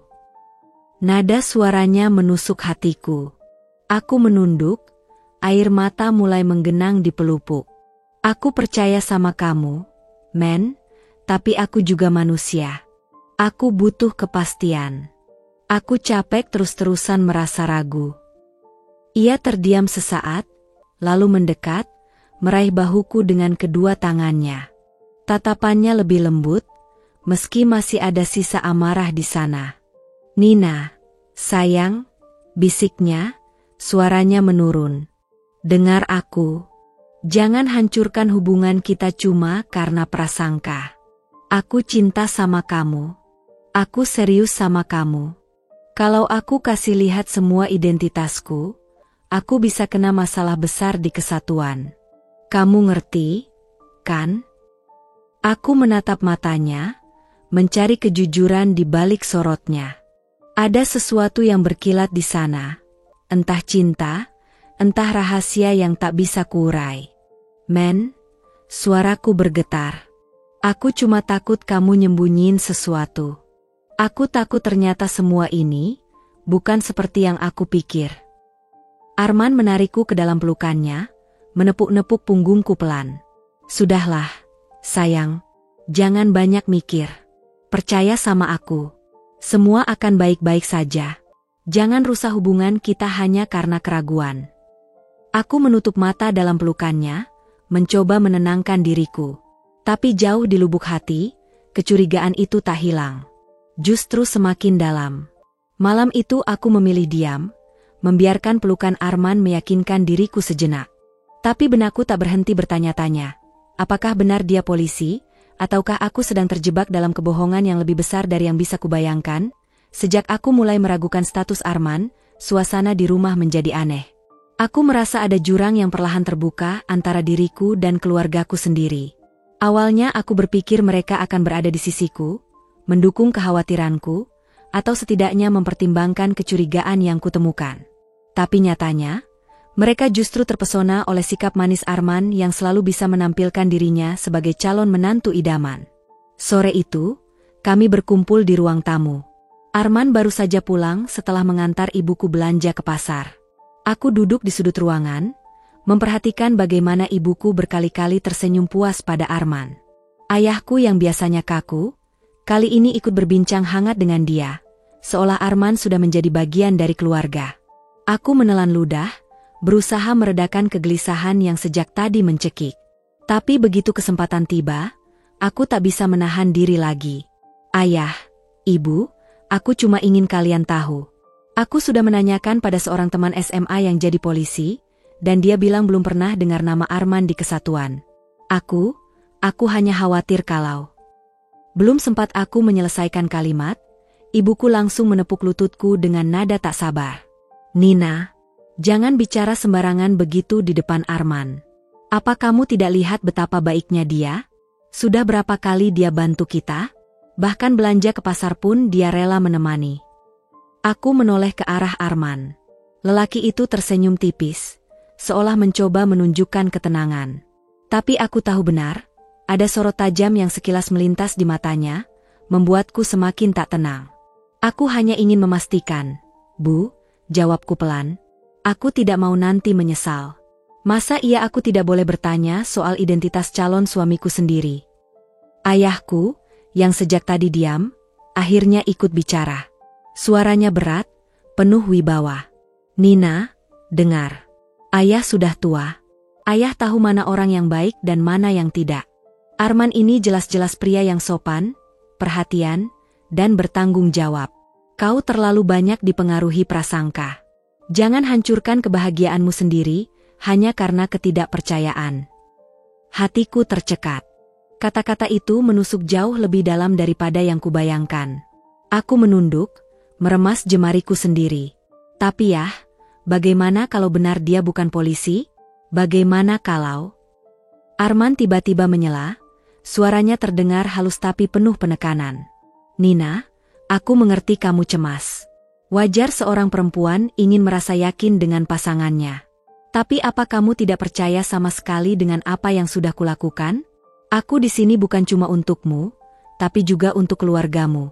Kalau aku hanya berpura-pura, apa aku akan sejauh ini? Ibuku langsung mengangguk-angguk, menimpali.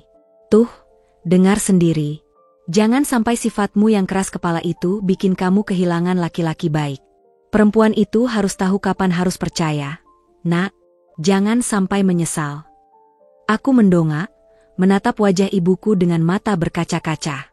Jadi, ibu lebih percaya pada Arman yang baru kita kenal beberapa bulan daripada aku, anakmu sendiri. Suasana mendadak hening. Ayahku menghela napas panjang, lalu berkata lirih tapi tegas. Kami hanya tidak ingin kau merusak hubunganmu sendiri. Kau sudah dewasa, Nina. Tapi jangan sampai kecurigaan yang tidak jelas membuatmu kehilangan sesuatu yang berharga. Aku terdiam. Rasanya seperti sendirian di tengah kerumunan. Bahkan keluargaku sendiri berdiri di sisi Arman, sementara aku seolah menjadi musuh. Arman meraih tanganku dengan gerakan lembut, meski aku bisa merasakan genggamannya sedikit terlalu erat, seperti mengingatkan agar aku tidak berkata lebih jauh. Nina, aku janji, suatu saat aku akan buktikan semuanya padamu. Tapi kumohon, jangan rusak hubungan ini hanya karena keraguan. Kita sudah sejauh ini. Air mataku hampir tumpah. Aku ingin berteriak, ingin memaksa mereka semua melihat apa yang aku rasakan. Tapi entah kenapa, aku merasa tak punya suara lagi. Semua sudah memihaknya. Aku berdiri, menyingkirkan tangannya perlahan. Baiklah, kalau memang begitu, aku tidak akan bicara lagi soal ini. Tapi ingat, aku yang akan menanggung semua akibatnya nanti. Aku berjalan meninggalkan ruang tamu, masuk ke kamar dengan langkah berat. Dari balik pintu yang kututup rapat, samar-samar kudengar suara ibuku berkata, "Kasihan Arman, dia pasti tersinggung. Anak itu terlalu banyak curiga, padahal laki-laki baik sudah datang padanya." Aku jatuh terduduk di tepi ranjang, menangis tanpa suara.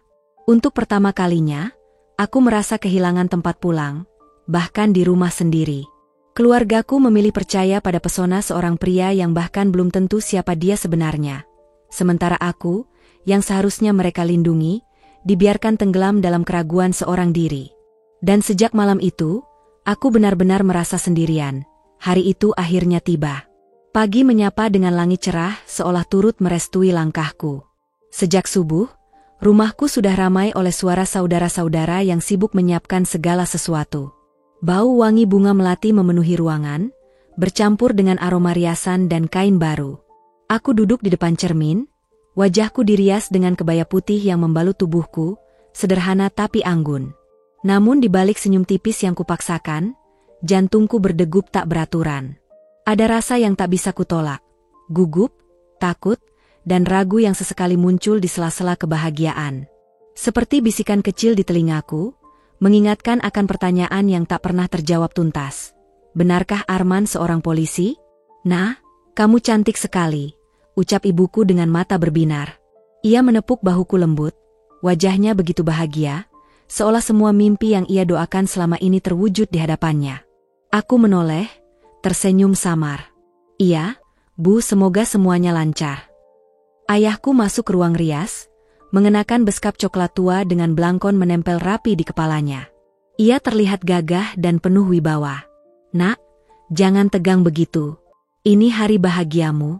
Ayah percaya pilihanmu tepat, katanya menenangkan, meski aku tahu ia masih terpesona pada sosok Arman yang dianggap menantu idaman.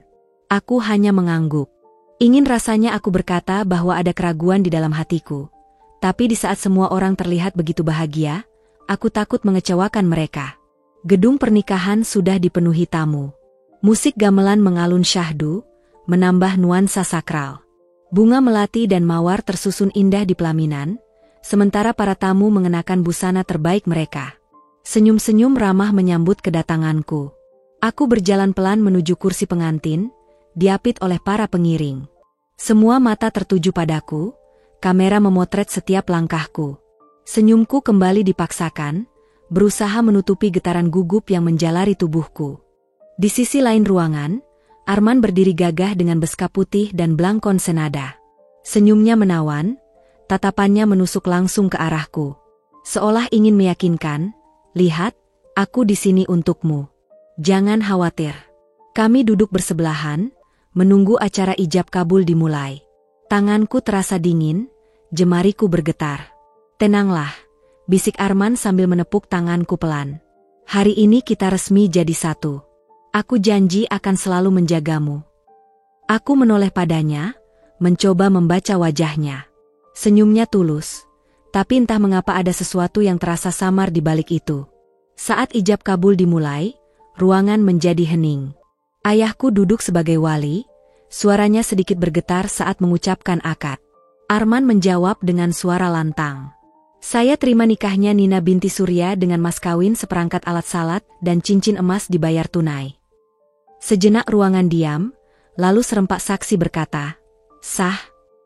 Hadirin bertepuk tangan, musik gamelan kembali mengalun, dan air mataku jatuh tanpa bisa kucegah. Ada haru, ada bahagia, tapi juga ada ketakutan yang tak bisa kusebutkan. Ibuku menangis bahagia sambil memelukku. Akhirnya, nak, kau punya suami yang akan melindungimu. Mulai hari ini, hidupmu tak akan pernah sepi. Aku mengangguk, meski di dalam hati ada suara lain. Apakah benar begitu, Bu? Acara resepsi berlangsung meriah. Para tamu mengucapkan selamat, berjabat tangan dengan hangat, dan memuji betapa serasihnya kami berdua. Arman selalu tampil ramah, penuh harisma, membuat semua orang semakin yakin padanya.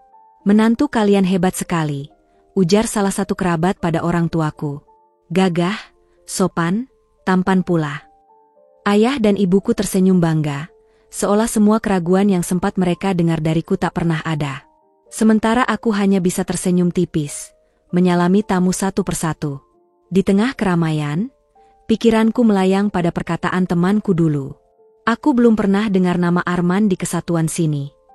Namun setiap kali kegelisahan itu muncul, aku menatap wajah Arman. Ia begitu pandai membuatku percaya dengan senyuman dan genggaman tangannya yang hangat. Di pelaminan, Arman berbisik di telingaku saat jeda salaman. Kau lihat semua orang bahagia? Percayalah padaku, Nina. Aku akan jadi suami yang baik. Aku menoleh padanya, mencari celah ketidakjujuran dalam matanya. Tapi yang kutemukan hanyalah ketenangan yang nyaris meyakinkan. Semoga saja, Arman. Gumamku lirih. Di depan banyak orang, aku tak punya pilihan selain tersenyum.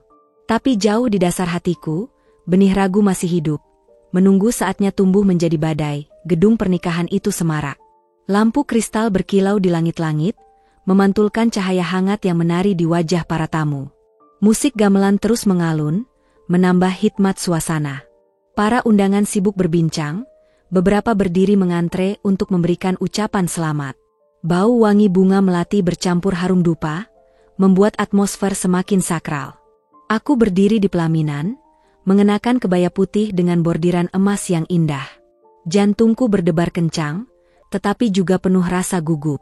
Senyumku terjaga, meski tanganku sedikit gemetar ketika sesekali menggenggam rangkaian bunga melati di tangan. Arman, lelaki yang akan menjadi suamiku, berdiri di sampingku dengan setelan jas hitam yang gagah. Ia sesekali menoleh padaku, menebar senyum tipis seolah berusaha meyakinkanku bahwa semua akan baik-baik saja. Ijab kabul baru saja diucapkan. Para saksi mengangguk, menyatakan sah. Orang-orang bersorak kecil, menepuk tangan, sebagian bahkan mengucap, Alhamdulillah, dengan wajah bahagia. Aku menghela napas lega. Segala keraguan, segala rasa tidak yakin yang sempat singgah, kuanggap sirna seiring dengan doa-doa yang mengalir deras di sekelilingku. Namun tiba-tiba, suara gaduh terdengar dari arah pintu masuk. Suara-suara itu makin mendekat, seperti gelombang yang mengguncang ketenangan samudra. Musik gamelan mendadak berhenti, para sinden menoleh dengan wajah kebingungan. Semua mata serempak beralih ke arah pintu besar yang masih terbuka. Seorang wanita muda berlari masuk, wajahnya merah padam, rambutnya acak-acakan, napasnya memburu seolah ia menempuh perjalanan panjang tanpa henti. Tangannya menggenggam erat seorang anak kecil laki-laki yang diperkirakan berusia 3 atau 4 tahun. Anak itu ikut terhuyung-huyung saat ditarik masuk. Matanya lebar menatap keramaian yang asing. Suara teriakannya membelah seluruh ruangan. Hentikan pernikahan ini. Arman adalah suamiku. Sekejap, dunia seperti berhenti berputar. Aku tertegun, mulutku terbuka tapi tak ada kata yang keluar. Tamu-tamu langsung terdiam, wajah mereka penuh tanda tanya. Beberapa bahkan spontan menutup mulut, sebagian lagi berbisik-bisik heboh.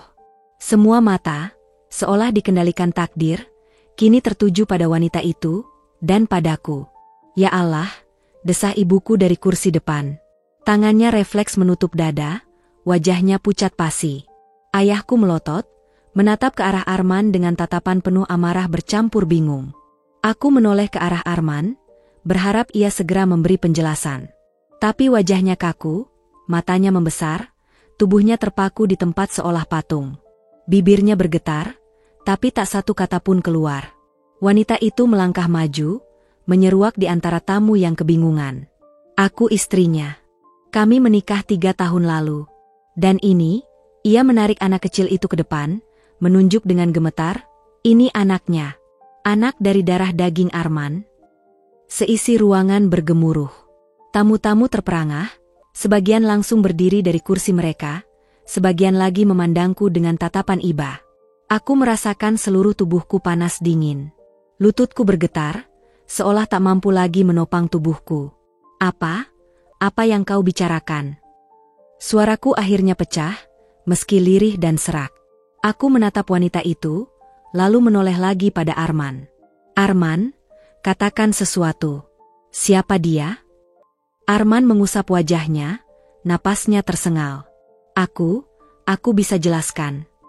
Jelaskan apa, Mas? Aku menjerit tanpa sadar, membuat beberapa tamu menutup mulut karena kaget. Air mataku mulai menggenang. Benarkah apa yang dia katakan? Kau sudah menikah? Kau punya anak? Wanita itu semakin maju. Jangan percaya omongannya. Dia hanya akan berbohong lagi. Aku punya buktinya. Ia merogoh tas kecil yang tergantung di bahunya, mengeluarkan map berisi fotokopi akta nikah dan akta kelahiran. Ia mengangkatnya tinggi-tinggi. Ini bukti pernikahan kami. Nama Arman tertera jelas di sini sebagai ayah dari anakku. Aku merasa ruangan itu berputar. Suara-suara tamu yang berbisik terdengar seperti ribuan jarum menusuk telingaku. Pandangan mataku kabur karena air mata yang kini jatuh deras. Ibu, ayah, aku menoleh, berharap mereka membelaku, memelukku, atau sekadar menegakkan tubuhku yang hampir roboh. Tapi wajah mereka penuh campuran amarah, malu, dan kekecewaan.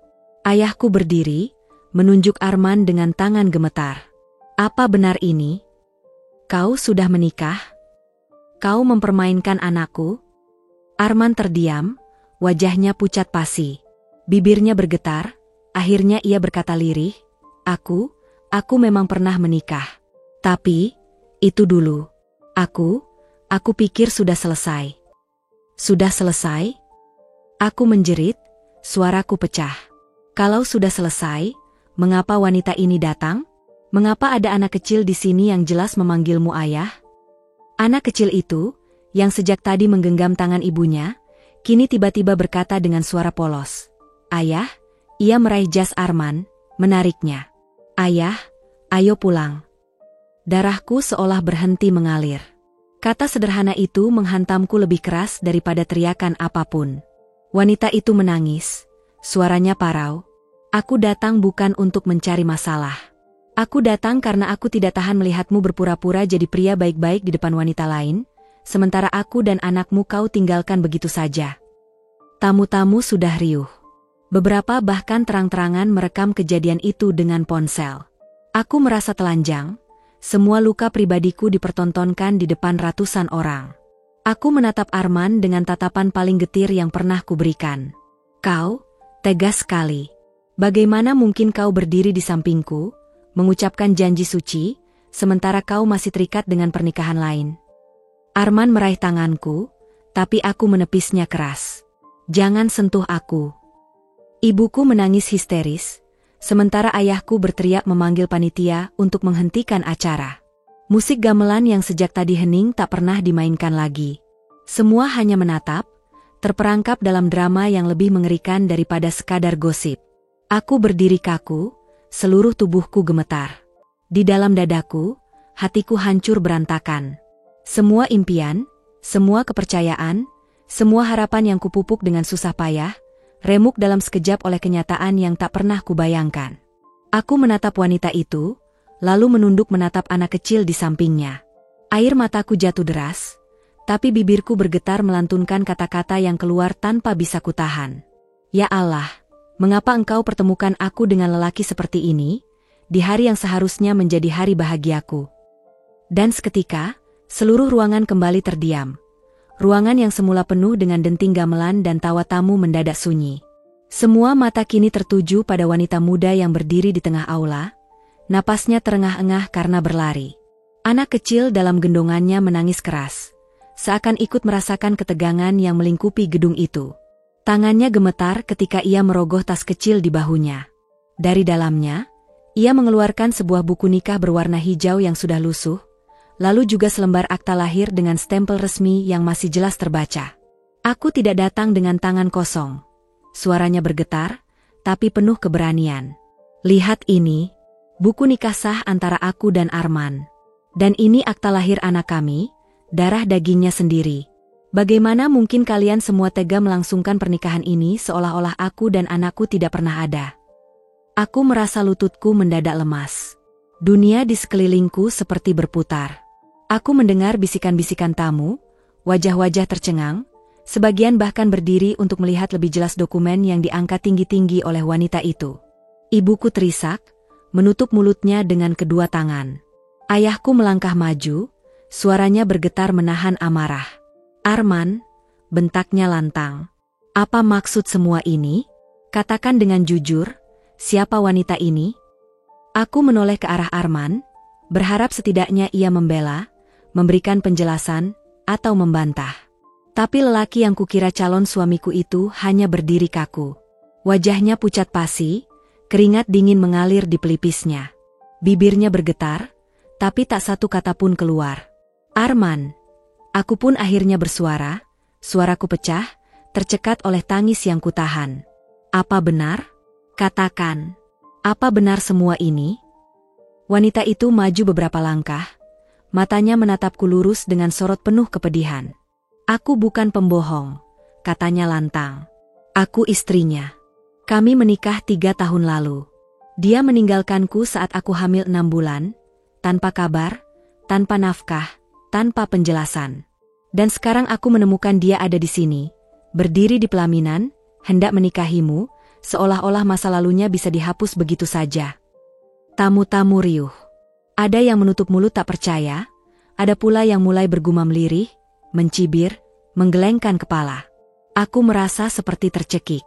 Tubuhku goyah, dan seandainya tidak ada sahabatku, Rani, yang sigap memegang tanganku, mungkin aku sudah jatuh pingsan di tempat. Ibuku menjerit, "Astagfirullah, Arman, kenapa kau diam saja?" Arman akhirnya membuka mulut, suaranya nyaris tak terdengar. Aku bisa jelaskan." "Jelaskan apa?" Potongku dengan suara meninggi, air mata mulai jatuh dari sudut mataku. "Apa kau pikir aku buta? Apa kau pikir semua orang di sini tidak bisa membaca dokumen yang jelas-jelas menunjukkan kau sudah menikah?" Wanita itu menyerahkan buku nikah itu kepada ayahku. Ayah membukanya dengan tangan bergetar, membaca nama yang tertera di sana. Dan benar, tercatat jelas, Arman bin Sutrisno sebagai suami dari wanita bernama Salsabila Nur Aini. Gedung seketika menjadi saksi bisu dari kebenaran yang tak bisa lagi disangkal. Aku menatap Arman dengan dada sesak. Hatiku hancur berantakan. Semua rencana indah, semua harapan yang kusiapkan, musnah dalam sekejap. Anak kecil di gendongan Salsabila kembali menangis. Kali ini lebih keras. Tangis itu seperti menggema, menembus dadaku yang sudah penuh luka. "Ini anakmu, Arman." Salsabila menunjuk bayi itu dengan gemetar. "Lihatlah wajahnya, mirip denganmu. Dia pantas mendapat ayah yang bertanggung jawab, bukan pengecut yang lari dari kenyataan." Arman menunduk, wajahnya penuh rasa bersalah. Tapi tetap saja ia tak berkata apa-apa. Aku terisak, suaraku pecah di hadapan semua orang. "Kau tega, Arman? Kau tega menghancurkan aku, keluargaku, dan semua orang yang percaya padamu, di hari yang seharusnya jadi hari paling bahagia dalam hidupku." Air mataku jatuh semakin deras. Ruangan penuh dengan bisikan-bisikan tajam yang menusuk seperti pisau. Beberapa tamu bahkan mulai beranjak pergi, tak kuasa menahan rasa malu seolah mereka pun ikut tercoreng oleh aib ini. Hari itu, di depan pelaminan yang semula kuimpikan sebagai awal kebahagiaan, justru kebenaran paling pahit terbongkar. Suasana yang tadinya penuh haru dan tegang, kini berubah semakin kacau. Ruangan pesta yang dihiasi bunga segar, lampu gantung berkilauan, dan musik lembut yang mengiringi prosesi pernikahan, mendadak menjadi panggung kebenaran yang mengejutkan. Semua tamu berdiri dari kursi mereka, sebagian menutup mulutnya karena syok, sebagian lain saling berbisik dengan nada panik. Aku masih terpaku di tempat, tubuhku gemetar hebat. Rasanya napasku tercekat ketika wanita itu dengan lantang menuduh Arman sebagai suaminya, lengkap dengan bukti buku nikah dan akta lahir anak mereka. Tapi belum sempat pikiranku mencerna semuanya, tiba-tiba dari deretan tamu bagian kanan berdiri seorang pria parubaya dengan seragam polisi resmi. Dia melangkah maju, suaranya tegas namun dingin. "Semua tolong tenang."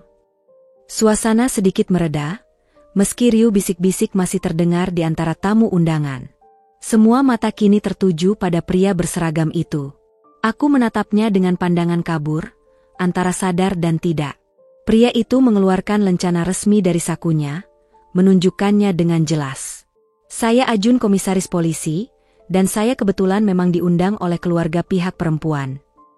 Ia menatap langsung ke arahku, seakan ingin menegaskan kalau ia datang bukan kebetulan, melainkan memang tamu sah. Langkahnya kemudian terarah ke depan, tepat ke tempat Arman berdiri. Arman terlihat pucat pasi. Wajahnya yang tadi penuh percaya diri, kini berubah panik. Keringat dingin menetes di pelipisnya, sementara tangannya mengepal di sisi tubuh. "Saudara Arman," suara polisi itu terdengar lantang. "Tolong tunjukkan identitas Anda. Dan tolong jawab pertanyaan saya dengan jujur." Arman menelan ludah. Tangannya gemetar saat merogoh saku jasnya. Ia mengeluarkan KTP, tapi polisi itu segera meraihnya dan memeriksanya dengan teliti. Sekilas ia menggeleng, kemudian mendesah panjang. "Seperti yang saya duga, ucapnya datar, lalu menoleh ke arah tamu-tamu. Saya ingin semua yang hadir di sini tahu, pria ini bukan polisi, seperti yang selama ini dia klaim. Dia penipu yang sudah lama kami cari. Serentak, seluruh ruangan gempar. Astaga! Ya Tuhan! Jadi benar dia penipu? Bagaimana bisa sampai terjadi di pesta pernikahan? Aku merasakan kepalaku berputar, kakiku lemas. Hampir saja aku terjatuh kalau tidak ditopang oleh sahabatku, Lestari, yang kebetulan berdiri di sampingku. Tenang, kamu kuat. Jangan pingsan sekarang, bisiknya sambil menggenggam tanganku erat. Sementara itu, Arman langsung mundur selangkah. Wajahnya panik, matanya liar mencari jalan keluar. Saya bisa jelaskan, ini salah paham, teriaknya tergagap. Namun polisi itu sudah lebih sigap. 2 orang anggota kepolisian lain, rupanya sejak tadi ikut hadir sebagai tamu, langsung maju, menghadang gerakannya. Tidak ada salah paham, kata polisi parubaya itu tegas. Kami sudah mengawasi pergerakanmu. Kau mengaku sebagai anggota kami, padahal kau hanya menggunakan seragam palsu untuk menipu. Banyak laporan yang sudah masuk tentang penipuanmu, termasuk membawa kabur uang dan memperdaya perempuan dengan dalih jabatanmu. Suasana semakin panas. Beberapa tamu berteriak marah. Dasar penipu. Memalukan. Kasihan pengantinnya. Aku merasakan tatapan kasihan sekaligus iba dari semua orang mengarah kepadaku. Jantungku terasa ditusuk-tusuk. Bagaimana mungkin aku begitu bodoh, hingga tak menyadari siapa sebenarnya lelaki yang hendak kunikahi? Wanita yang tadi datang membawa anak, kini berdiri sambil menangis. Ia menunjuk ke arah Arman dengan penuh emosi. Lihat siapa dia sebenarnya. Aku sudah lama mencari keadilan, tapi dia selalu lolos. Sekarang terbongkar juga kedoknya di hadapan semua orang. Arman mencoba melawan. Ia berontak, berusaha melepaskan diri dari cengkeraman polisi yang sudah memegang kedua lengannya. Lepaskan aku. Ini jebakan. Semua fitnah. Aku memang polisi. Aku hanya...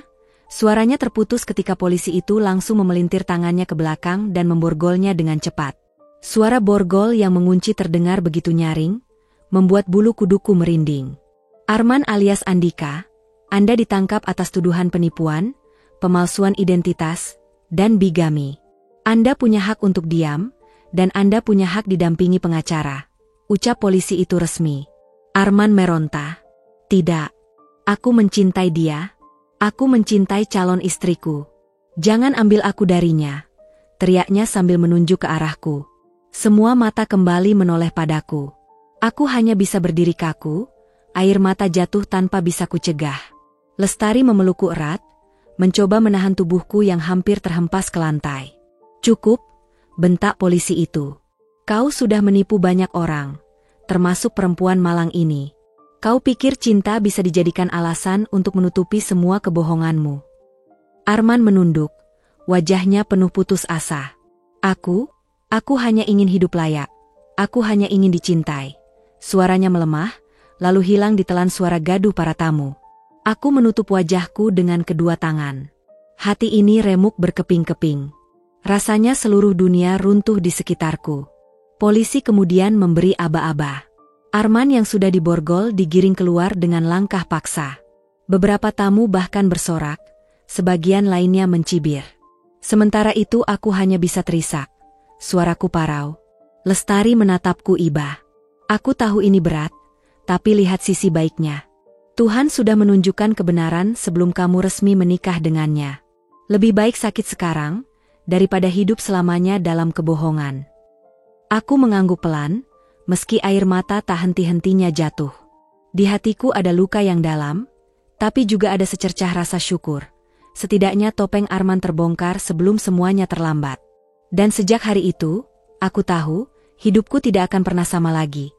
Suara gaduh memenuhi gedung pernikahan yang baru saja dipenuhi tawa dan senyum. Kini semua itu berganti dengan bisik-bisik penuh gosip dan tatapan sinis yang menusuk. Tamu-tamu yang tadi berdiri rapi di barisan ucapan selamat, kini berkerumun, membicarakan kebohongan besar yang baru saja terbongkar. Ya ampun, dari tadi ternyata kita ditipu. Kasihan sekali mempelai wanita itu, bagaimana dia bisa percaya pada laki-laki seperti itu? Kalau aku jadi keluarganya, aku nggak tahu bisa menanggung malu sebesar ini atau tidak. Bisikan-bisikan itu terdengar jelas, meski mereka berusaha menutup mulut dengan kipas atau tangan. Semua orang merasa berhak untuk berkomentar, seolah hidupku ini adalah drama murahan yang dipertontonkan di panggung terbuka.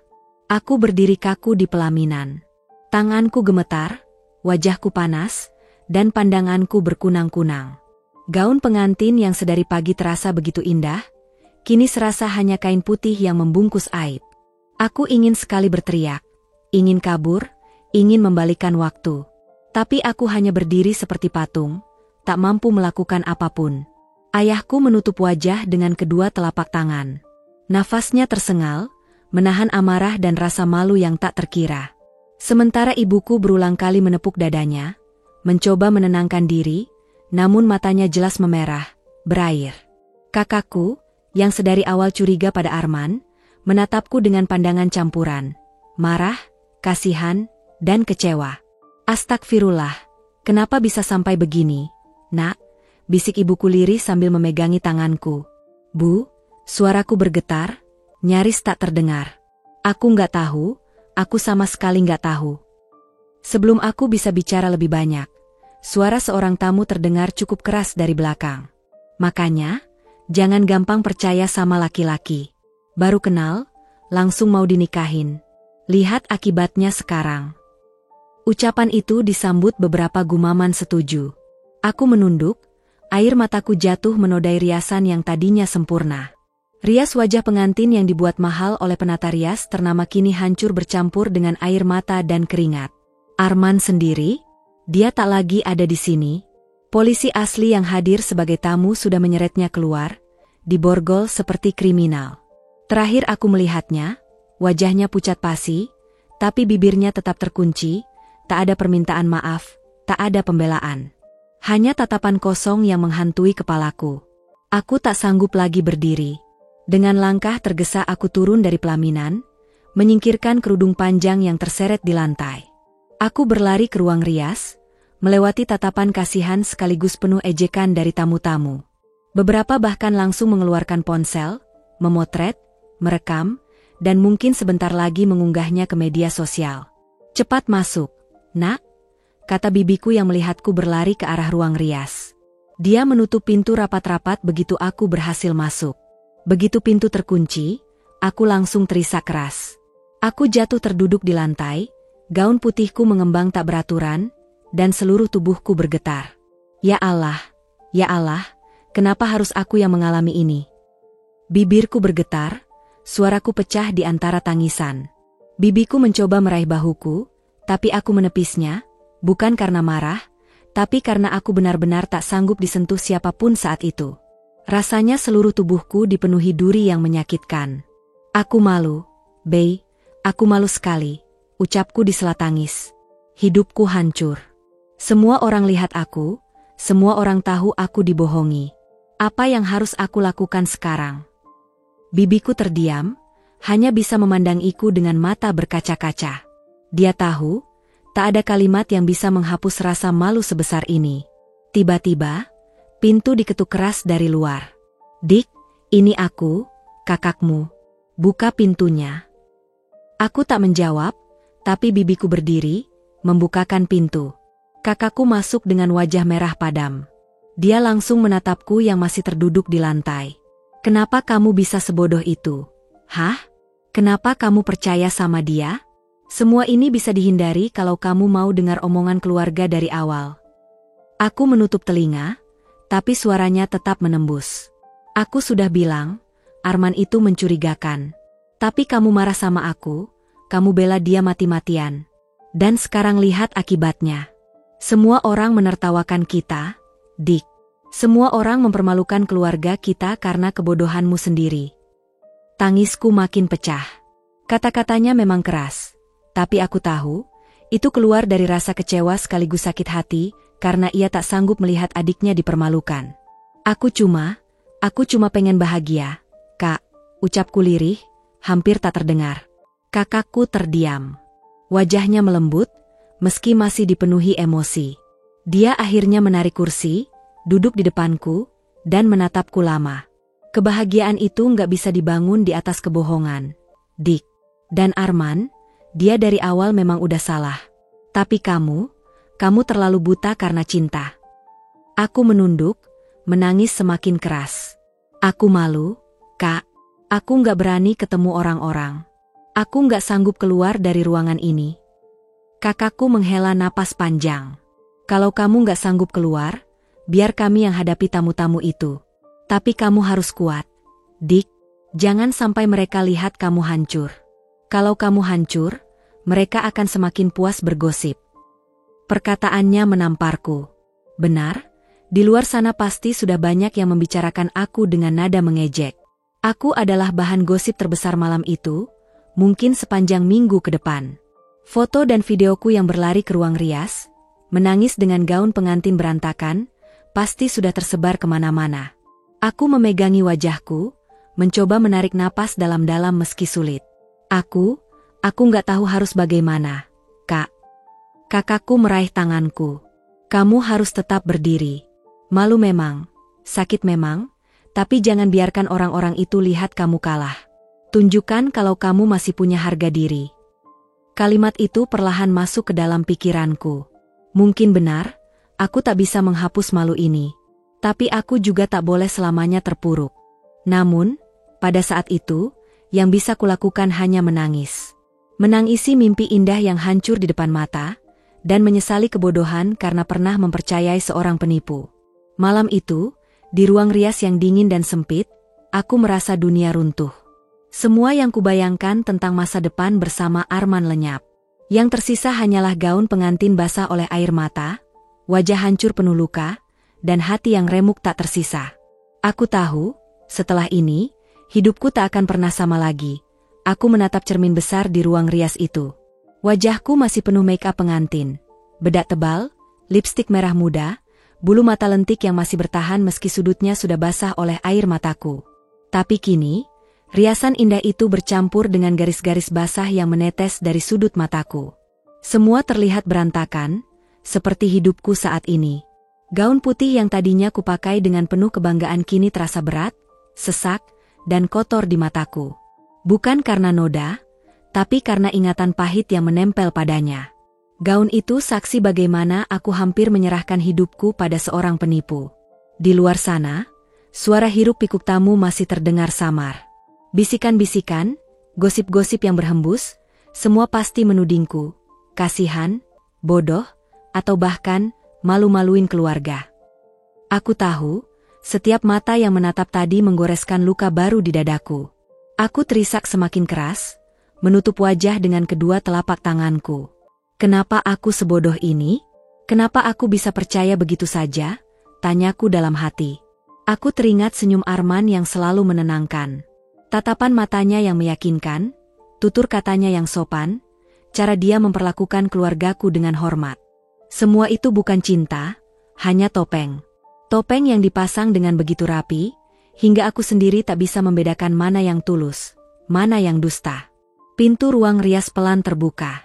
Ibuku masuk dengan langkah gontai, wajahnya pucat dan matanya bengkak karena menangis. Ia mendekat dan langsung meraih tanganku. Nak, sudahlah. Jangan salahkan dirimu. Kau hanya terlalu percaya. Kau hanya ingin bahagia. Tangisku semakin pecah di pelukannya. Bu, aku malu.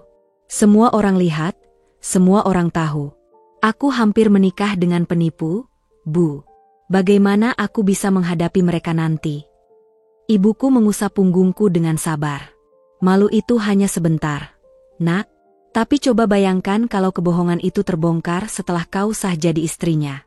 Luka yang kau rasakan sekarang mungkin jauh lebih kecil dibandingkan luka yang bisa terjadi nanti. Kata-kata itu menamparku sekaligus menguatkanku. Benar, Tuhan masih menyayangiku. Kebohongan itu terbongkar sebelum aku benar-benar mengikat janji suci dengan pria itu. Meski hancur, setidaknya aku masih bisa menyelamatkan diriku sendiri.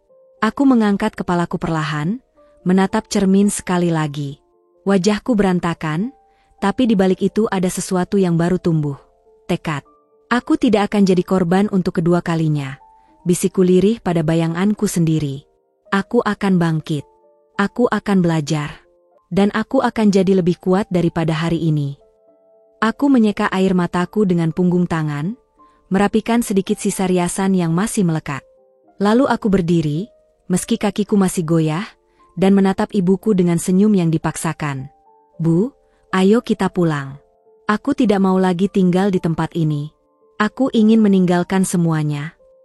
Ibuku mengangguk, menahan tangisnya sendiri. Ia menggenggam tanganku erat.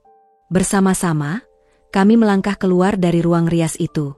Di setiap langkah, aku tahu gosip masih berdesir di udara, tapi kali ini aku tidak lagi peduli. Aku mungkin jatuh hari ini, tapi dari kejatuhan ini, aku akan belajar berdiri lebih tegak. Aku berjanji pada diriku sendiri, cinta tidak akan lagi membutakanku. Aku akan menjaga diriku, hatiku, dan harga diriku. Karena kebahagiaan sejati tidak datang dari pria bermulut manis, tapi dari kekuatan yang kutemukan dalam diriku sendiri.